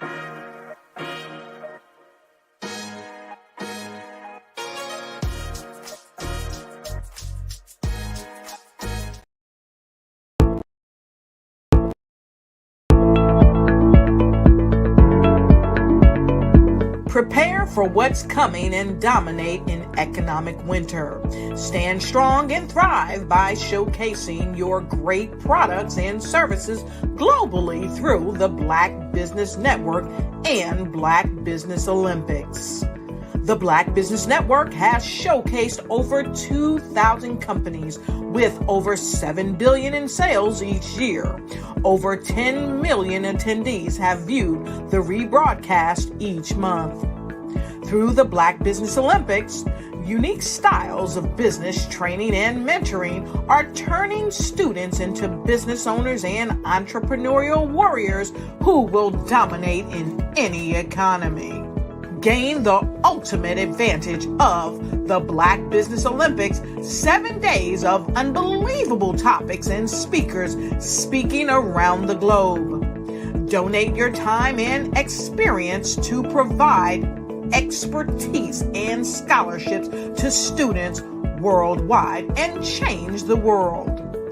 Now, more than ever, new insights, tools, strategies, and capabilities are needed. This is your chance for a major presentation to the world.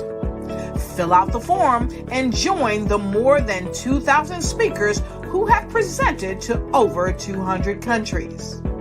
Join the Black Business Network streaming live into the metaverse, STEM City, Black Multiverse Enterprises, Hulu, Amazon, YouTube, iHeartRadio, Apple, Facebook, LinkedIn, Pod TV, IBM TV, Spotify, and Google Podcasts. Sign up today. Spaces are limited, and we will see you there.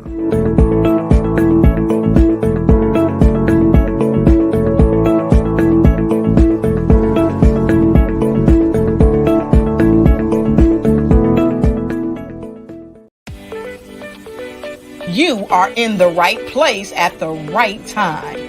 The Black Business Network opens again for its Black Business Olympics, a 24/7 broadcast on business, strategies, global branding, social media marketing, finance, advertisement, and much, much more.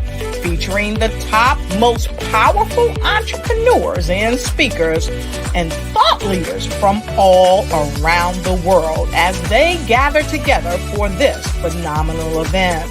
Join the Black Business Network streaming live into the metaverse, STEM City USA, Black Multiverse, Pod TV, Roku, Hulu, iHeartRadio, Apple TV, YouTube, TikTok, Instagram, Google Podcasts, Facebook, LinkedIn, IBM TV, Spotify, and Twitch.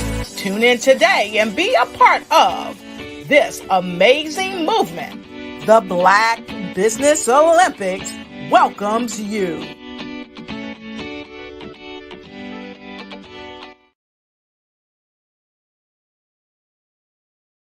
My friend, my brother is with us, RJ Stevenson. He is a trailblazer in music, media, and ministry. For over 20 years, he has helped develop and establish the national branding images of businesses, institutions, nonprofit organizations, and high-profile personalities. He's a successful church planter. He has been blessed to serve as a preacher, a presenter, and a speaker at various conferences and conventions across the globe. He has established several successful churches and ministries under the brand The Infinity Church in Raleigh, North Carolina, Conway, Arkansas, and currently in Tampa, Florida. Stevenson's insight in media and evangelism caused ministry to soar during the season of a pandemic. The church has left the building by embracing a hybrid model that served both physical and digital ministry partners. We are excited to have this man of God to come before us. We're going to yield this platform into the hands of Pastor Stevenson that he may give us further instructions, further directives at this time.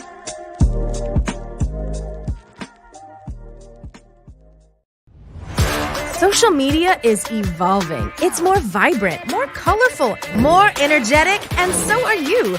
It's not just photos anymore.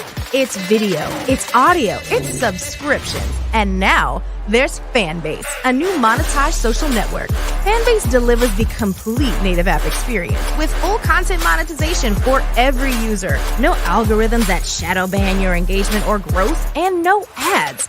Follow anyone for free and subscribe directly to your favorite creators for $4.99 a month. Plus, show some love by tipping on any post. Also, make a Fanbase page and monetize your content the same way. Finally, connect with your followers by posting the amazing content you already create. And now, get paid for it. It's time to energize and monetize, because everyone's a fan of something and everyone has a fan base.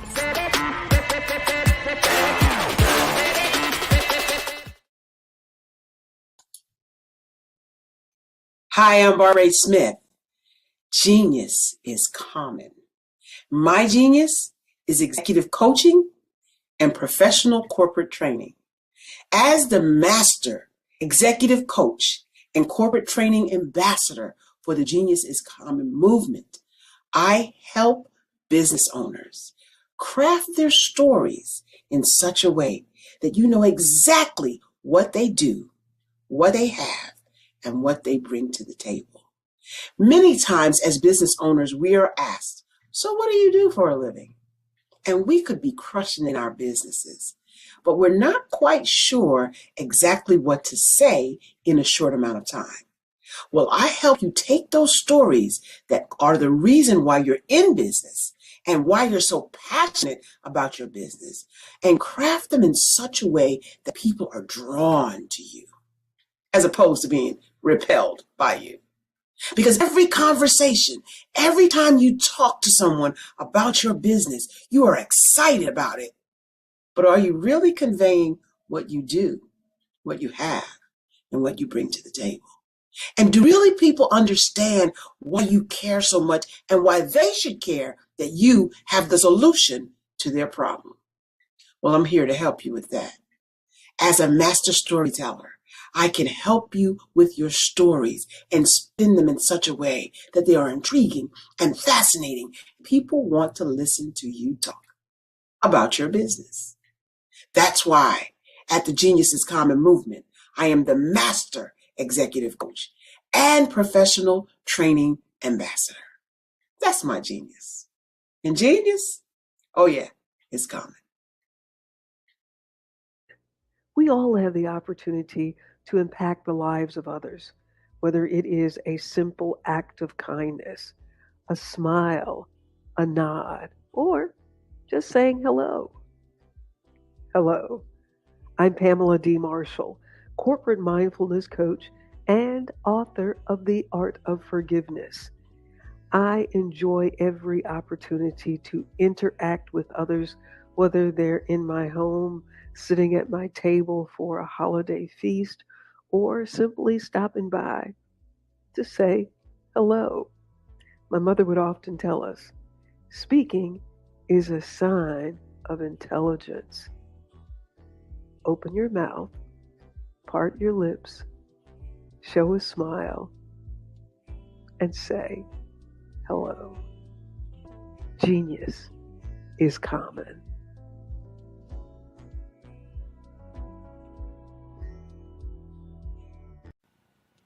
Hello, my name is Kiasi Helm and I'm 14 years old. I think my genius would probably have to be setting goals and achieving them. I say this because ever since I was young, I always wanted to be an author, and at age 11, I ended up achieving this. But not only did I end up becoming an author, I ended up becoming a public speaker, a publisher, a business owner, all these great things. The name of my business is Written by Kids Publishing Company. I decided to start this company because I thought it was important for me to help kids my age express themselves through literacy and just achieve their own goals. Because to me, achieving goals is the best thing in the world to feel. It's you just achieving things and aspirations that you set for yourself. And I know that everybody is capable of this because even if you don't end up achieving the goal, you still tried your best, and that's the most important thing. And everybody is capable of this because genius is common. Thank you.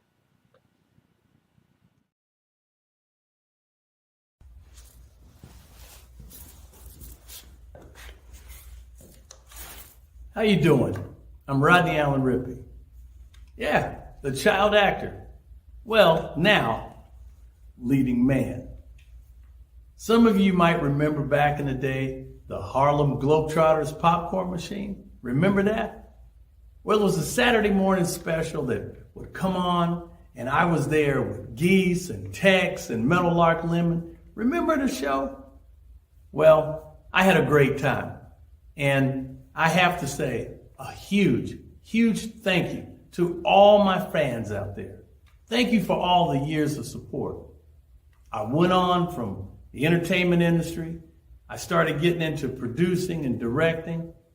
And now, hey, here I am. I'm a studio executive here in Burbank, California at 2526 Studios. I have to say, it's been pretty good, but the best is yet to come. Please stay encouraged. Keep reaching for your dreams and never forget that genius is common. Remember that. Genius is common. No matter what anyone says to you, no matter how tough the road may get, keep striving. Keep reaching for your dreams. And always know that you are worth it. Everything that you put into yourself, everything good that you pour into your life, you are worth it. And when the times get tough, when things don't go exactly right, it's okay. Dust your shoulders off. Stand up strong. And remember, genius is common.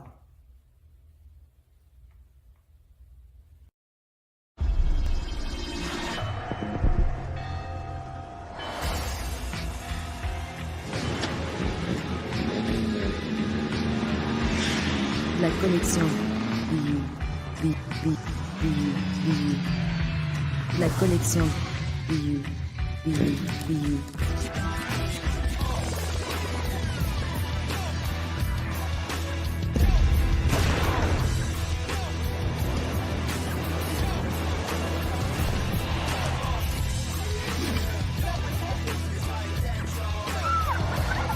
In a world obsessed with the cult of celebrity, I challenge you not to aspire to anyone else's greatness, but instead strive to reveal and ignite the greatness within you. Are you serious? I totally think that that's it. Hey. No! Hey! To me, sexy is a man that knows who he is and what he wants. Okay. He's comfortable. You look at him, you see him, he's just comfortable being himself. And you're like, Baby, be you. be you, baby. Just be you. I like it. Introducing the Be You collection, exclusively available at K&G Fashion Superstore.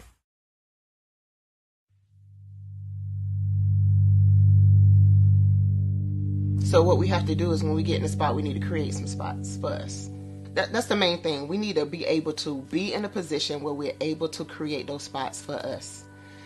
For me, being an entrepreneur, I'm not just going to get a business and then leave you sitting high and dry. If you ask me some questions about entrepreneurship, I'm going to give you as much as I've received. I've seen people who made it, and then when you ask them, it's like, okay, now you have to pay me for the information, the same information I got for free. We probably in totally different cities. There's no way that we're going to bump heads or anything. We're not competing. Bring me up with you. And so I just think that whatever education that I have, then I need to be able to give that to my own as well. So create the spots. You can create the spots when you get there.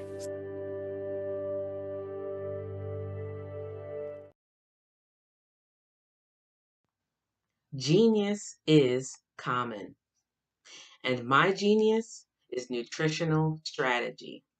I am Shawnee Smith, the owner and creator of Can Do Spice.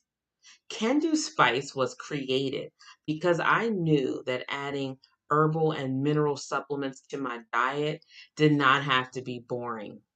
In fact, because I'm a food enthusiast, I knew I could create something flavorful and explosive that also had the benefit of adding herbal supplements such as sea moss, bladderwrack, burdock root, and black seed, just to name a few. I invite you to take this journey with me where we come together and take control of our nutritional health. It is my way of sharing my genius, the gift of flavor and the healing power of herbs to the world. What is your genius? Hello, this is Israel, and I am CEO of Daydreams Interactive and author of Princess Planet.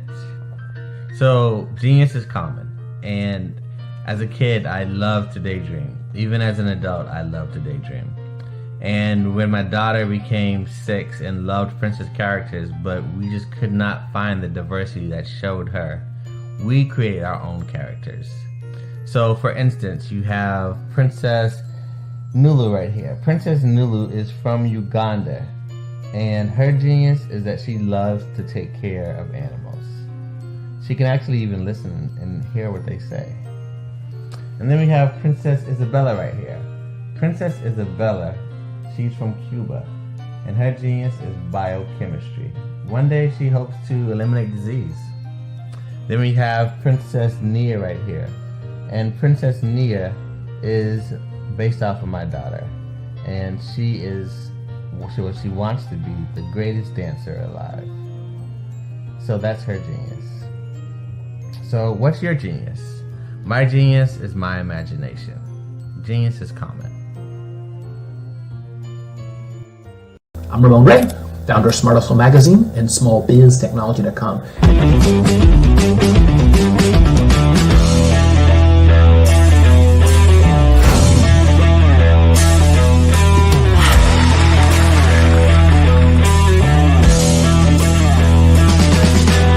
You're here today to celebrate small business success. Stand up on your feet. You rocked the house. It was amazing. Didn't we learn? For me, success comes from failure. One thing not to do is shake somebody's hand like this.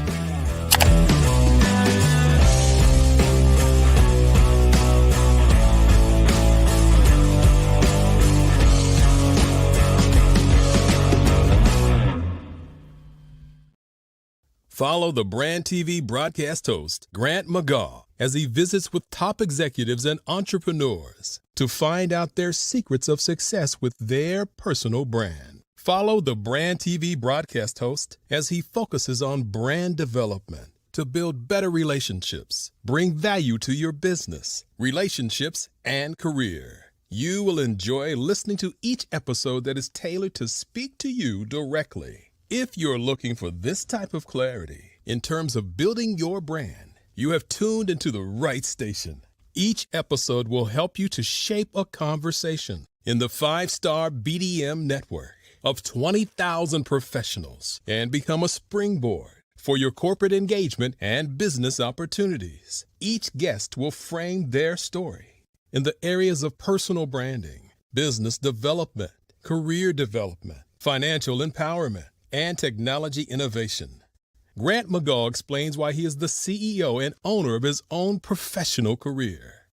Grant is an accomplished business leader and entrepreneur who wants to give back to individuals to grow their personal brand strategy.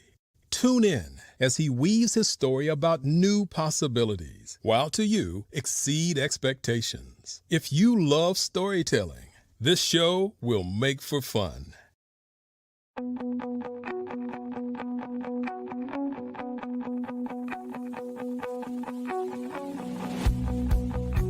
I am Black Business. From the moment I wake until the time I sleep. Yes, I am Black Business. I am Black Business. Tell me, are you Black Business? I am Black Business. Do you support Black businesses? Listen, I support Black business because I am Black Business. Black Business Expo, one of the largest business showcases in the history of Black business in the world. The world! Sign up today at www.blackbusinessexpousa.com or call 919-308-9090. I am Black Business.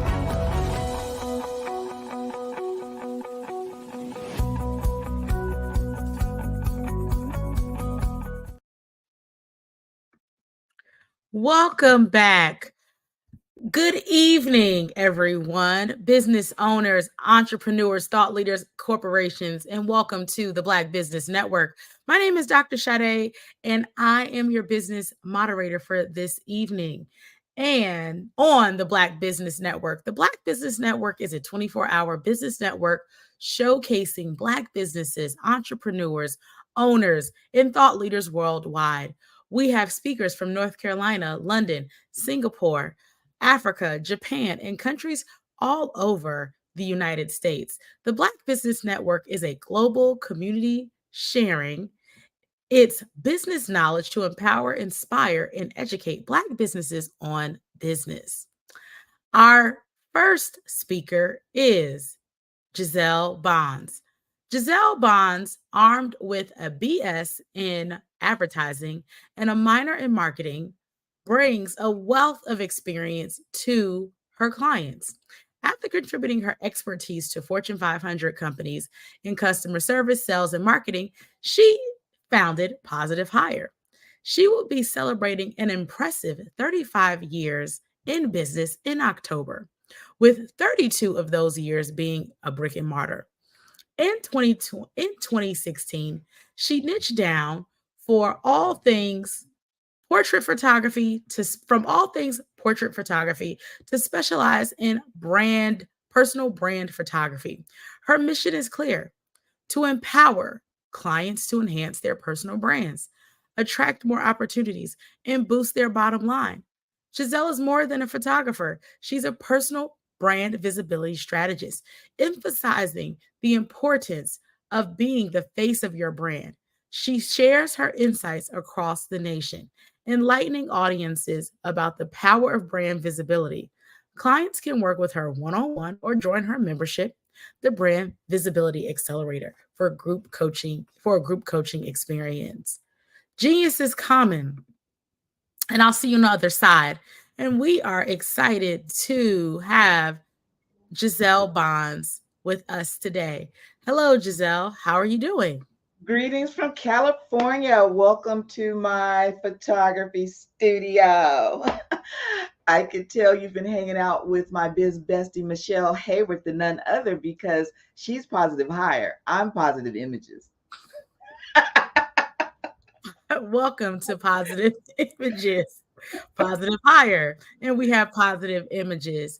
So, Giselle, tell us a little bit more about how you got started in business. I got started in business because I always wanted to be a photographer. I was that kid in the 4th grade that would take the camera on the field trip. And eventually I understood I wanted to do senior portrait photography rather quickly after leaving college. Awesome. So how did you, transition from this working in marketing to now I want to do photography full time, which turned into a 30-year brick and mortar career? Well, it'll be 35 years in October, girl. To be honest, at the root of it, it was institutional racism. I spent a couple of years working on my career in a corporate environment, and I just could not unsee the things that I saw, including a coworker sitting at my desk dressed like Aunt Jemima on Halloween in blackface. So I decided that I did not want to be that vulnerable, and I wanted to be in control of my destiny. And I learned in corporate that if management changes over you, that your whole career can shift, and just the politics of it, that it's really not always about what you do and how you perform. It's about your network, who has your back. And I thought, I'm out. I can do bad all by myself. I wanted control of my destiny. So you wanted control, so you transitioned. So tell us some of the lessons that you've learned over these 35 years in business, almost 35 years in business, that newer entrepreneurs can benefit from. The number one thing I would say if you're starting out in business is to identify your professional trade associations, whether they be national or global or local. Being able to connect with other people who are committed to the industry that you're in is going to save you time, because you do not want to figure out all the things on your own. So having a mentor in your industry and being in your professional trades associations will help you see the roadmap that other folk have already figured out. We don't have time to take the long way. We need the shortcuts. We need the shortcuts. Awesome. What are some of these other nuggets that you want to share with our entrepreneurs? Well, because I started out in advertising, and so in 2016, I decided to niche down from all things portrait photography to concentrate on personal branding. And that is because that allows me to combine my love of social media with my background in marketing and sales to uniquely serve people. And one thing I know after being in business for this long is being visible is the keys to the kingdom. If people can't see you, they can't pay you. And I say that all the time to my clients, that I need you to stop hiding behind your logos, become the faces of your brands, because people buy from people, not from logos. So staying top of mind in the mind of your ideal client, your consumer, is how you keep the phone ringing, how you keep your appointments filled. And now more than ever, being visible means being visible on digital platforms. And so you can't avoid becoming a content creator. It's mandatory at this point. And having a good foundation and ground game, as I like to call it, which is traditional marketing, where I cut my teeth, knowing how to work a trade show, knowing how to buy a list of physical addresses to do email marketing, knowing how to work a chamber mixer. I consider that ground games. The skills that I've learned in the last 6 or 7 years are more digital based, like email marketing and leveraging social media. Is the combining of the two, the air game and the ground game, that you need to remain relevant. Okay, let's talk a little bit more about that. Break that down. What exactly is air game and what exactly is ground game? And then we can talk about combining the two. So as I just said, the ground game, I consider the strategies I learned traditionally coming up in my business, like getting in the trenches and kissing babies at a trade show, learning how to do direct marketing, physical marketing with physical mailings with stamps and postage, telephones. Those are the sorts of things I consider ground like networking in person. Air game is more electronic based. So email marketing, social media strategies, having online sales funnels, those are air game strategies. Got it. It says in your bio, like 2016, that you decided to niche down. And why was niching down to personal brand photography so important? And what was the catalyst for you to decide to niche down? I'd gone through a season of caregiving and just being tossed around. I was not present in my business. And then my landlord decided he was going to downsize my studio space. And so when I came through that whole transition, I said, what do you really want to do? And, I'm at a season where I should be able to choose how I wish to serve. So the personal branding piece was in alignment with my academic and my corporate background.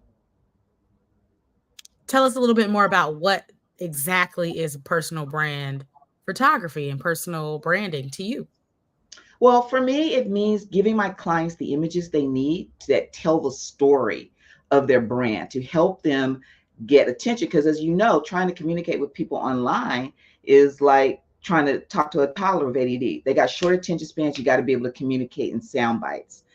Our brains can process information more efficiently and faster if there's images attached to the words.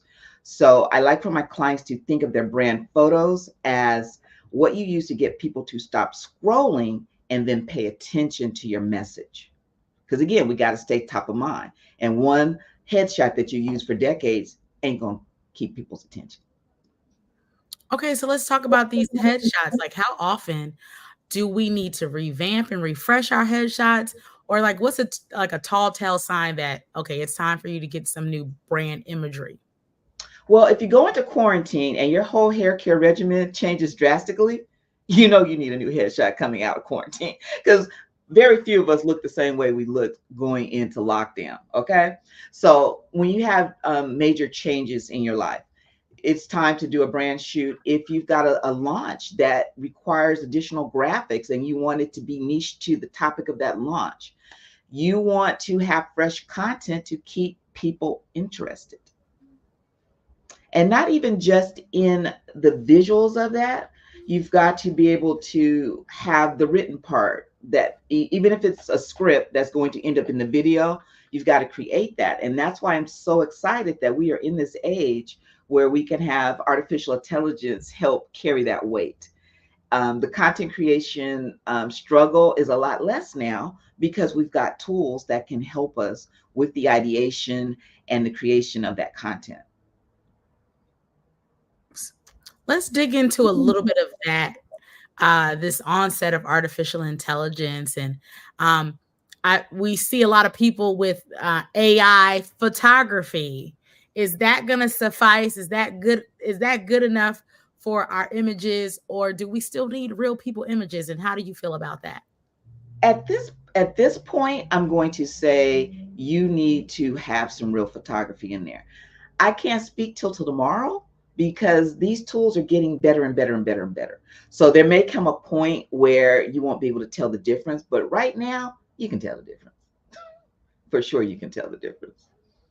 So we still need those new images. If you look different from where you looked in the beginning of COVID to now, it's time to get some new images. If you're doing a launch or a new campaign, it's time to get those new images. So tell us about you also have not only just doing the brand photography, but there's a level of brand education that goes with the photography because a lot of people they may get photos or headshots, but they don't know how to use them. So tell us some ways of how we can use the photography that we get when we work with someone like you. So, as you know, Sade, we are not in business unless we solve someone's problem. And typically, the solution that we give to our clients creates a new problem. So, I discovered that the new problem I created for my clients was that they did not know what to do with the photographs. And I started wondering, it's like, she's not using her pictures. I'd be watching their timelines. And so I found out that they didn't know what to do with them. And so as a result, I created a brand visibility membership where I can teach strategies on how to create the content, how to use the photos so that my clients can really get the return on their investment. And it's a beautiful thing because what they discover is when they start using those brand photos, they actually start to feel more professional. So when you start putting imagery out that is a more elevated you step into that persona. And so it is a confidence boost as well as it's building trust and authority with your audience because they see you as that elevated persona as well. Awesome. Let's talk about that. What are some ways that we can elevate our expertise and authority in the marketplace? Well, we all need to make sure that we are positioning ourselves as experts. And for that, you need thought leadership content that explains how you uniquely approach that. And again, we can leverage tools like artificial intelligence to help us get those concepts together and to help with, how do you say this? Figuring out different ways to deliver the same message. Okay, awesome. So let's expand on that. Let's dig a little bit deeper on these multiple ways to share the same message. For instance, I was working with a client in my membership on Tuesday, and she doesn't really have lead magnets other than she has a newsletter. And so I was sharing with her that in this year of 2024, people are not as enthusiastic as they were in the 90s about signing up for our newsletter. So I was like, let's figure out something that's a little bit sexier. So she's got this newsletter she's been emailing out for a year. So I asked her to explain to me what's included. And so there were things like green healthy recipes, there were healthy habits, there were success stories, and there was one other component. And so we went into ChatGPT to figure out a way to repurpose that content. And it said that we could combine everything into a huge ebook. And I was like, that's a little broad. And so I asked it, how can you narrow it down, niche it down a bit?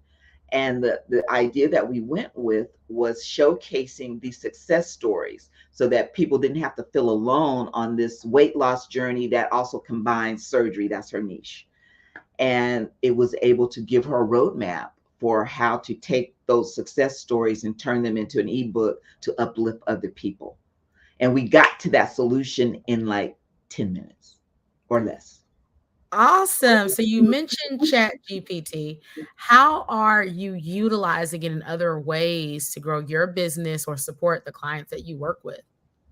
Well, that was one example. I absolutely use it for ideation. When you're trying to figure out, you've got a vague concept of what you want to do, but you need help tweaking it, you're able to ask for feedback in real time to help you get there.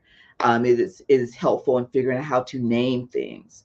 It's definitely helpful in creating copy for emails and for social media post. It's kind of even setting up processes. I'd love to show you, take it on a test drive with you. You want to play around? We can try. Okay. So this is the phone app. And I'm going to say, wake it up. Hey, Chat Daddy, how you doing? Hey there, I'm doing great. How about Oh, you? it talks. Oh. Did you hear? Yes. Okay, you're on mute, I think. No, I didn't. What's the news? Okay, so I'm with a client right now, and she is in the space of helping people build their brands. That's exciting. What kind of space is she in? She helps people build their brands by using public speaking, creating digital courses, writing books, and just overall being thought leaders. And I'm hoping you can help me come up with a marketing plan for the next 90 days for her. That sounds like an interesting project. Let's get started. For the next 90 days, let's focus on a few key areas: content creation, social media engagement, partnerships, and email marketing. Does that sound good to you? I'm wondering if you need more information about who she works with. What do you need to make this very useful to her? What other data do you need? Yes, knowing more about her target audience and any specific goals would be really helpful. Could you share who she typically works with, e.g., entrepreneurs, small business owners, specific industries, her main objectives, e.g., increasing brand awareness, driving sales, building a community, and any current marketing efforts or assets she has? Okay, Dr. Sade, who would you say is your target audience?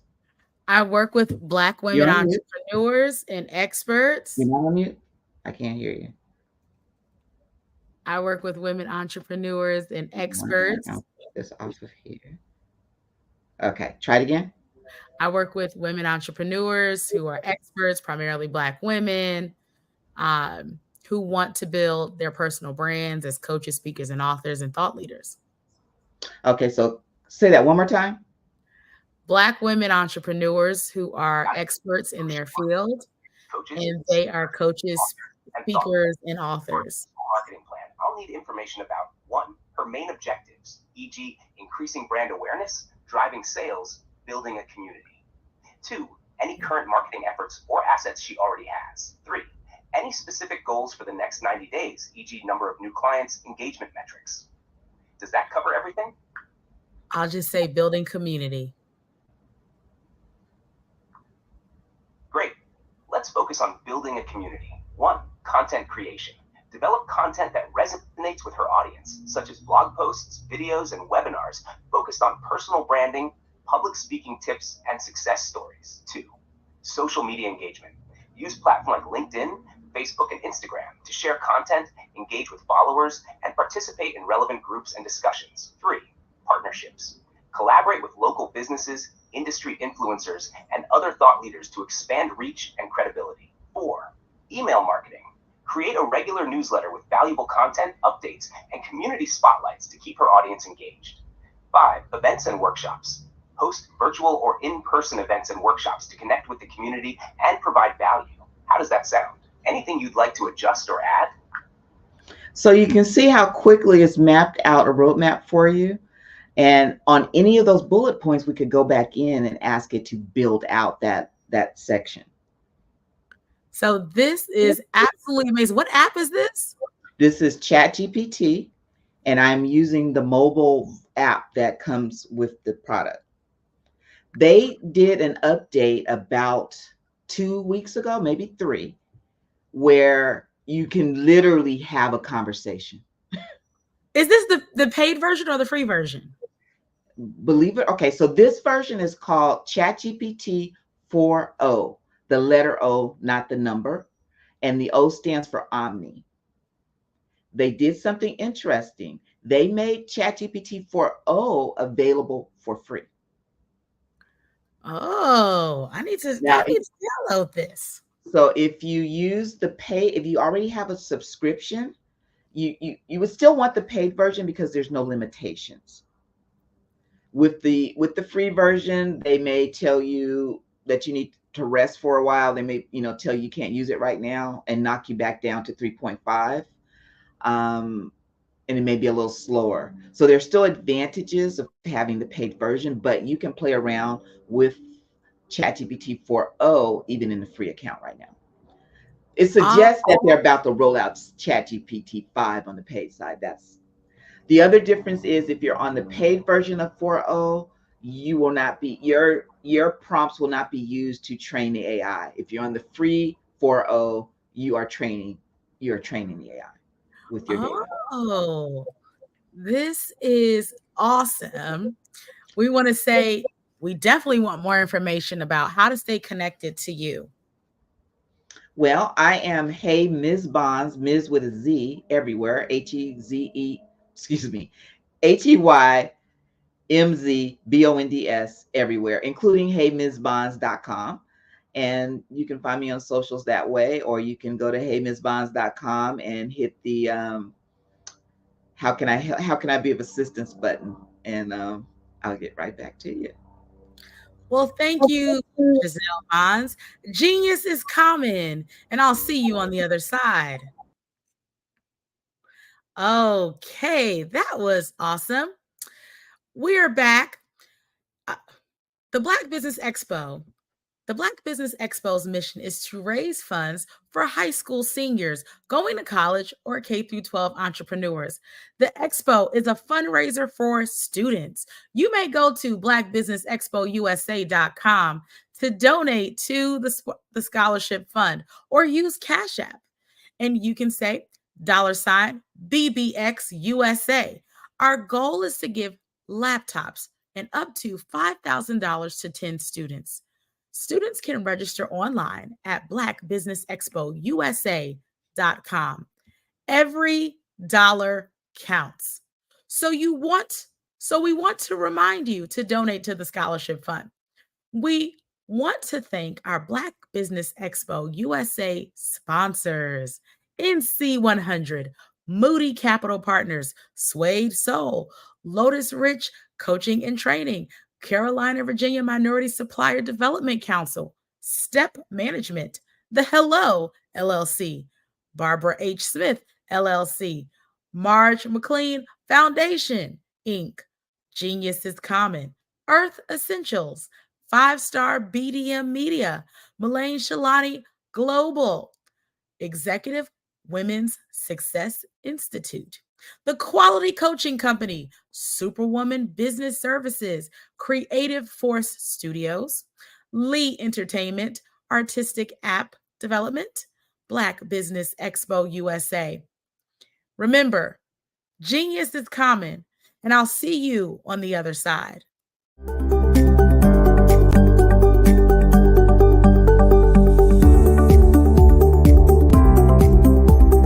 My name is Katie Bennett, and I own Lexicon Presents Publishing. Hello, I am Dr. Eric Kelly III, the visionary strategist and founder of the Black Business Olympics. I invite you to showcase your Black-owned businesses on the Black Business Network global stage. The Black Business Olympics is a global Black Business Network platform that propels Black-owned businesses into the international spotlight. By showcasing your business on the Black Business Olympics platform, you can reach a worldwide audience of potential customers, partners, and investors. You can also establish yourself as a thought leader and expert in your field, attract lucrative partnerships, and more speaking engagements. In addition, the Black Business Olympics platform provides a valuable opportunity to connect and collaborate with like-minded entrepreneurs and business professionals from around the world. This can lead to new business opportunities, ideas, and relationships. Finally, by sharing your story and expertise on the Black Business Olympics platform, you can inspire and empower others. This is a powerful way to make a positive impact on the world and leave a lasting legacy. If you are a Black-owned business owner, I encourage you to seize the opportunity to showcase your business on the Black Business Olympics platform. It is a once-in-a-lifetime opportunity to make an indelible mark on the world.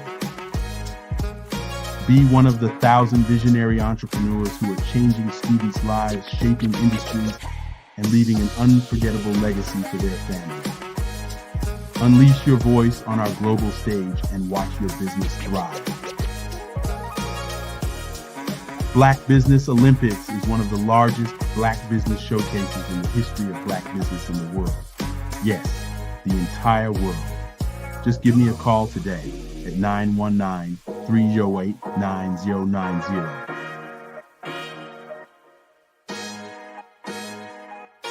Artist to me is a creative expression of something from nothing. You know, it explodes onto the canvas, or it explodes on in my work. One of the things that I try to do more than anything is I try to just give the lines and the movements and emotions and expressions into to what I do. Art really means to me a chance to express how I feel deep down inside. Most of my art begins as a thought that I might have, you know, whether it's sports, whether it's history, whether it's a woman or a man. It pretty much starts as an idea of thought before I get into the actual image of what I'm going to draw. I do a lot of historical pieces. I was a history minor in college, and I love to do history pieces. And a lot of times I'm thinking about history, and then I try to make that history impact you as you look at it. That's one of the reasons I do pictures so large. People ask me, why do I do pictures so big?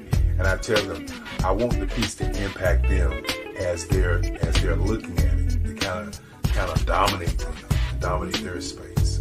And most of my pieces I try to do off page. I don't try to do anything that's going to be in those four corners.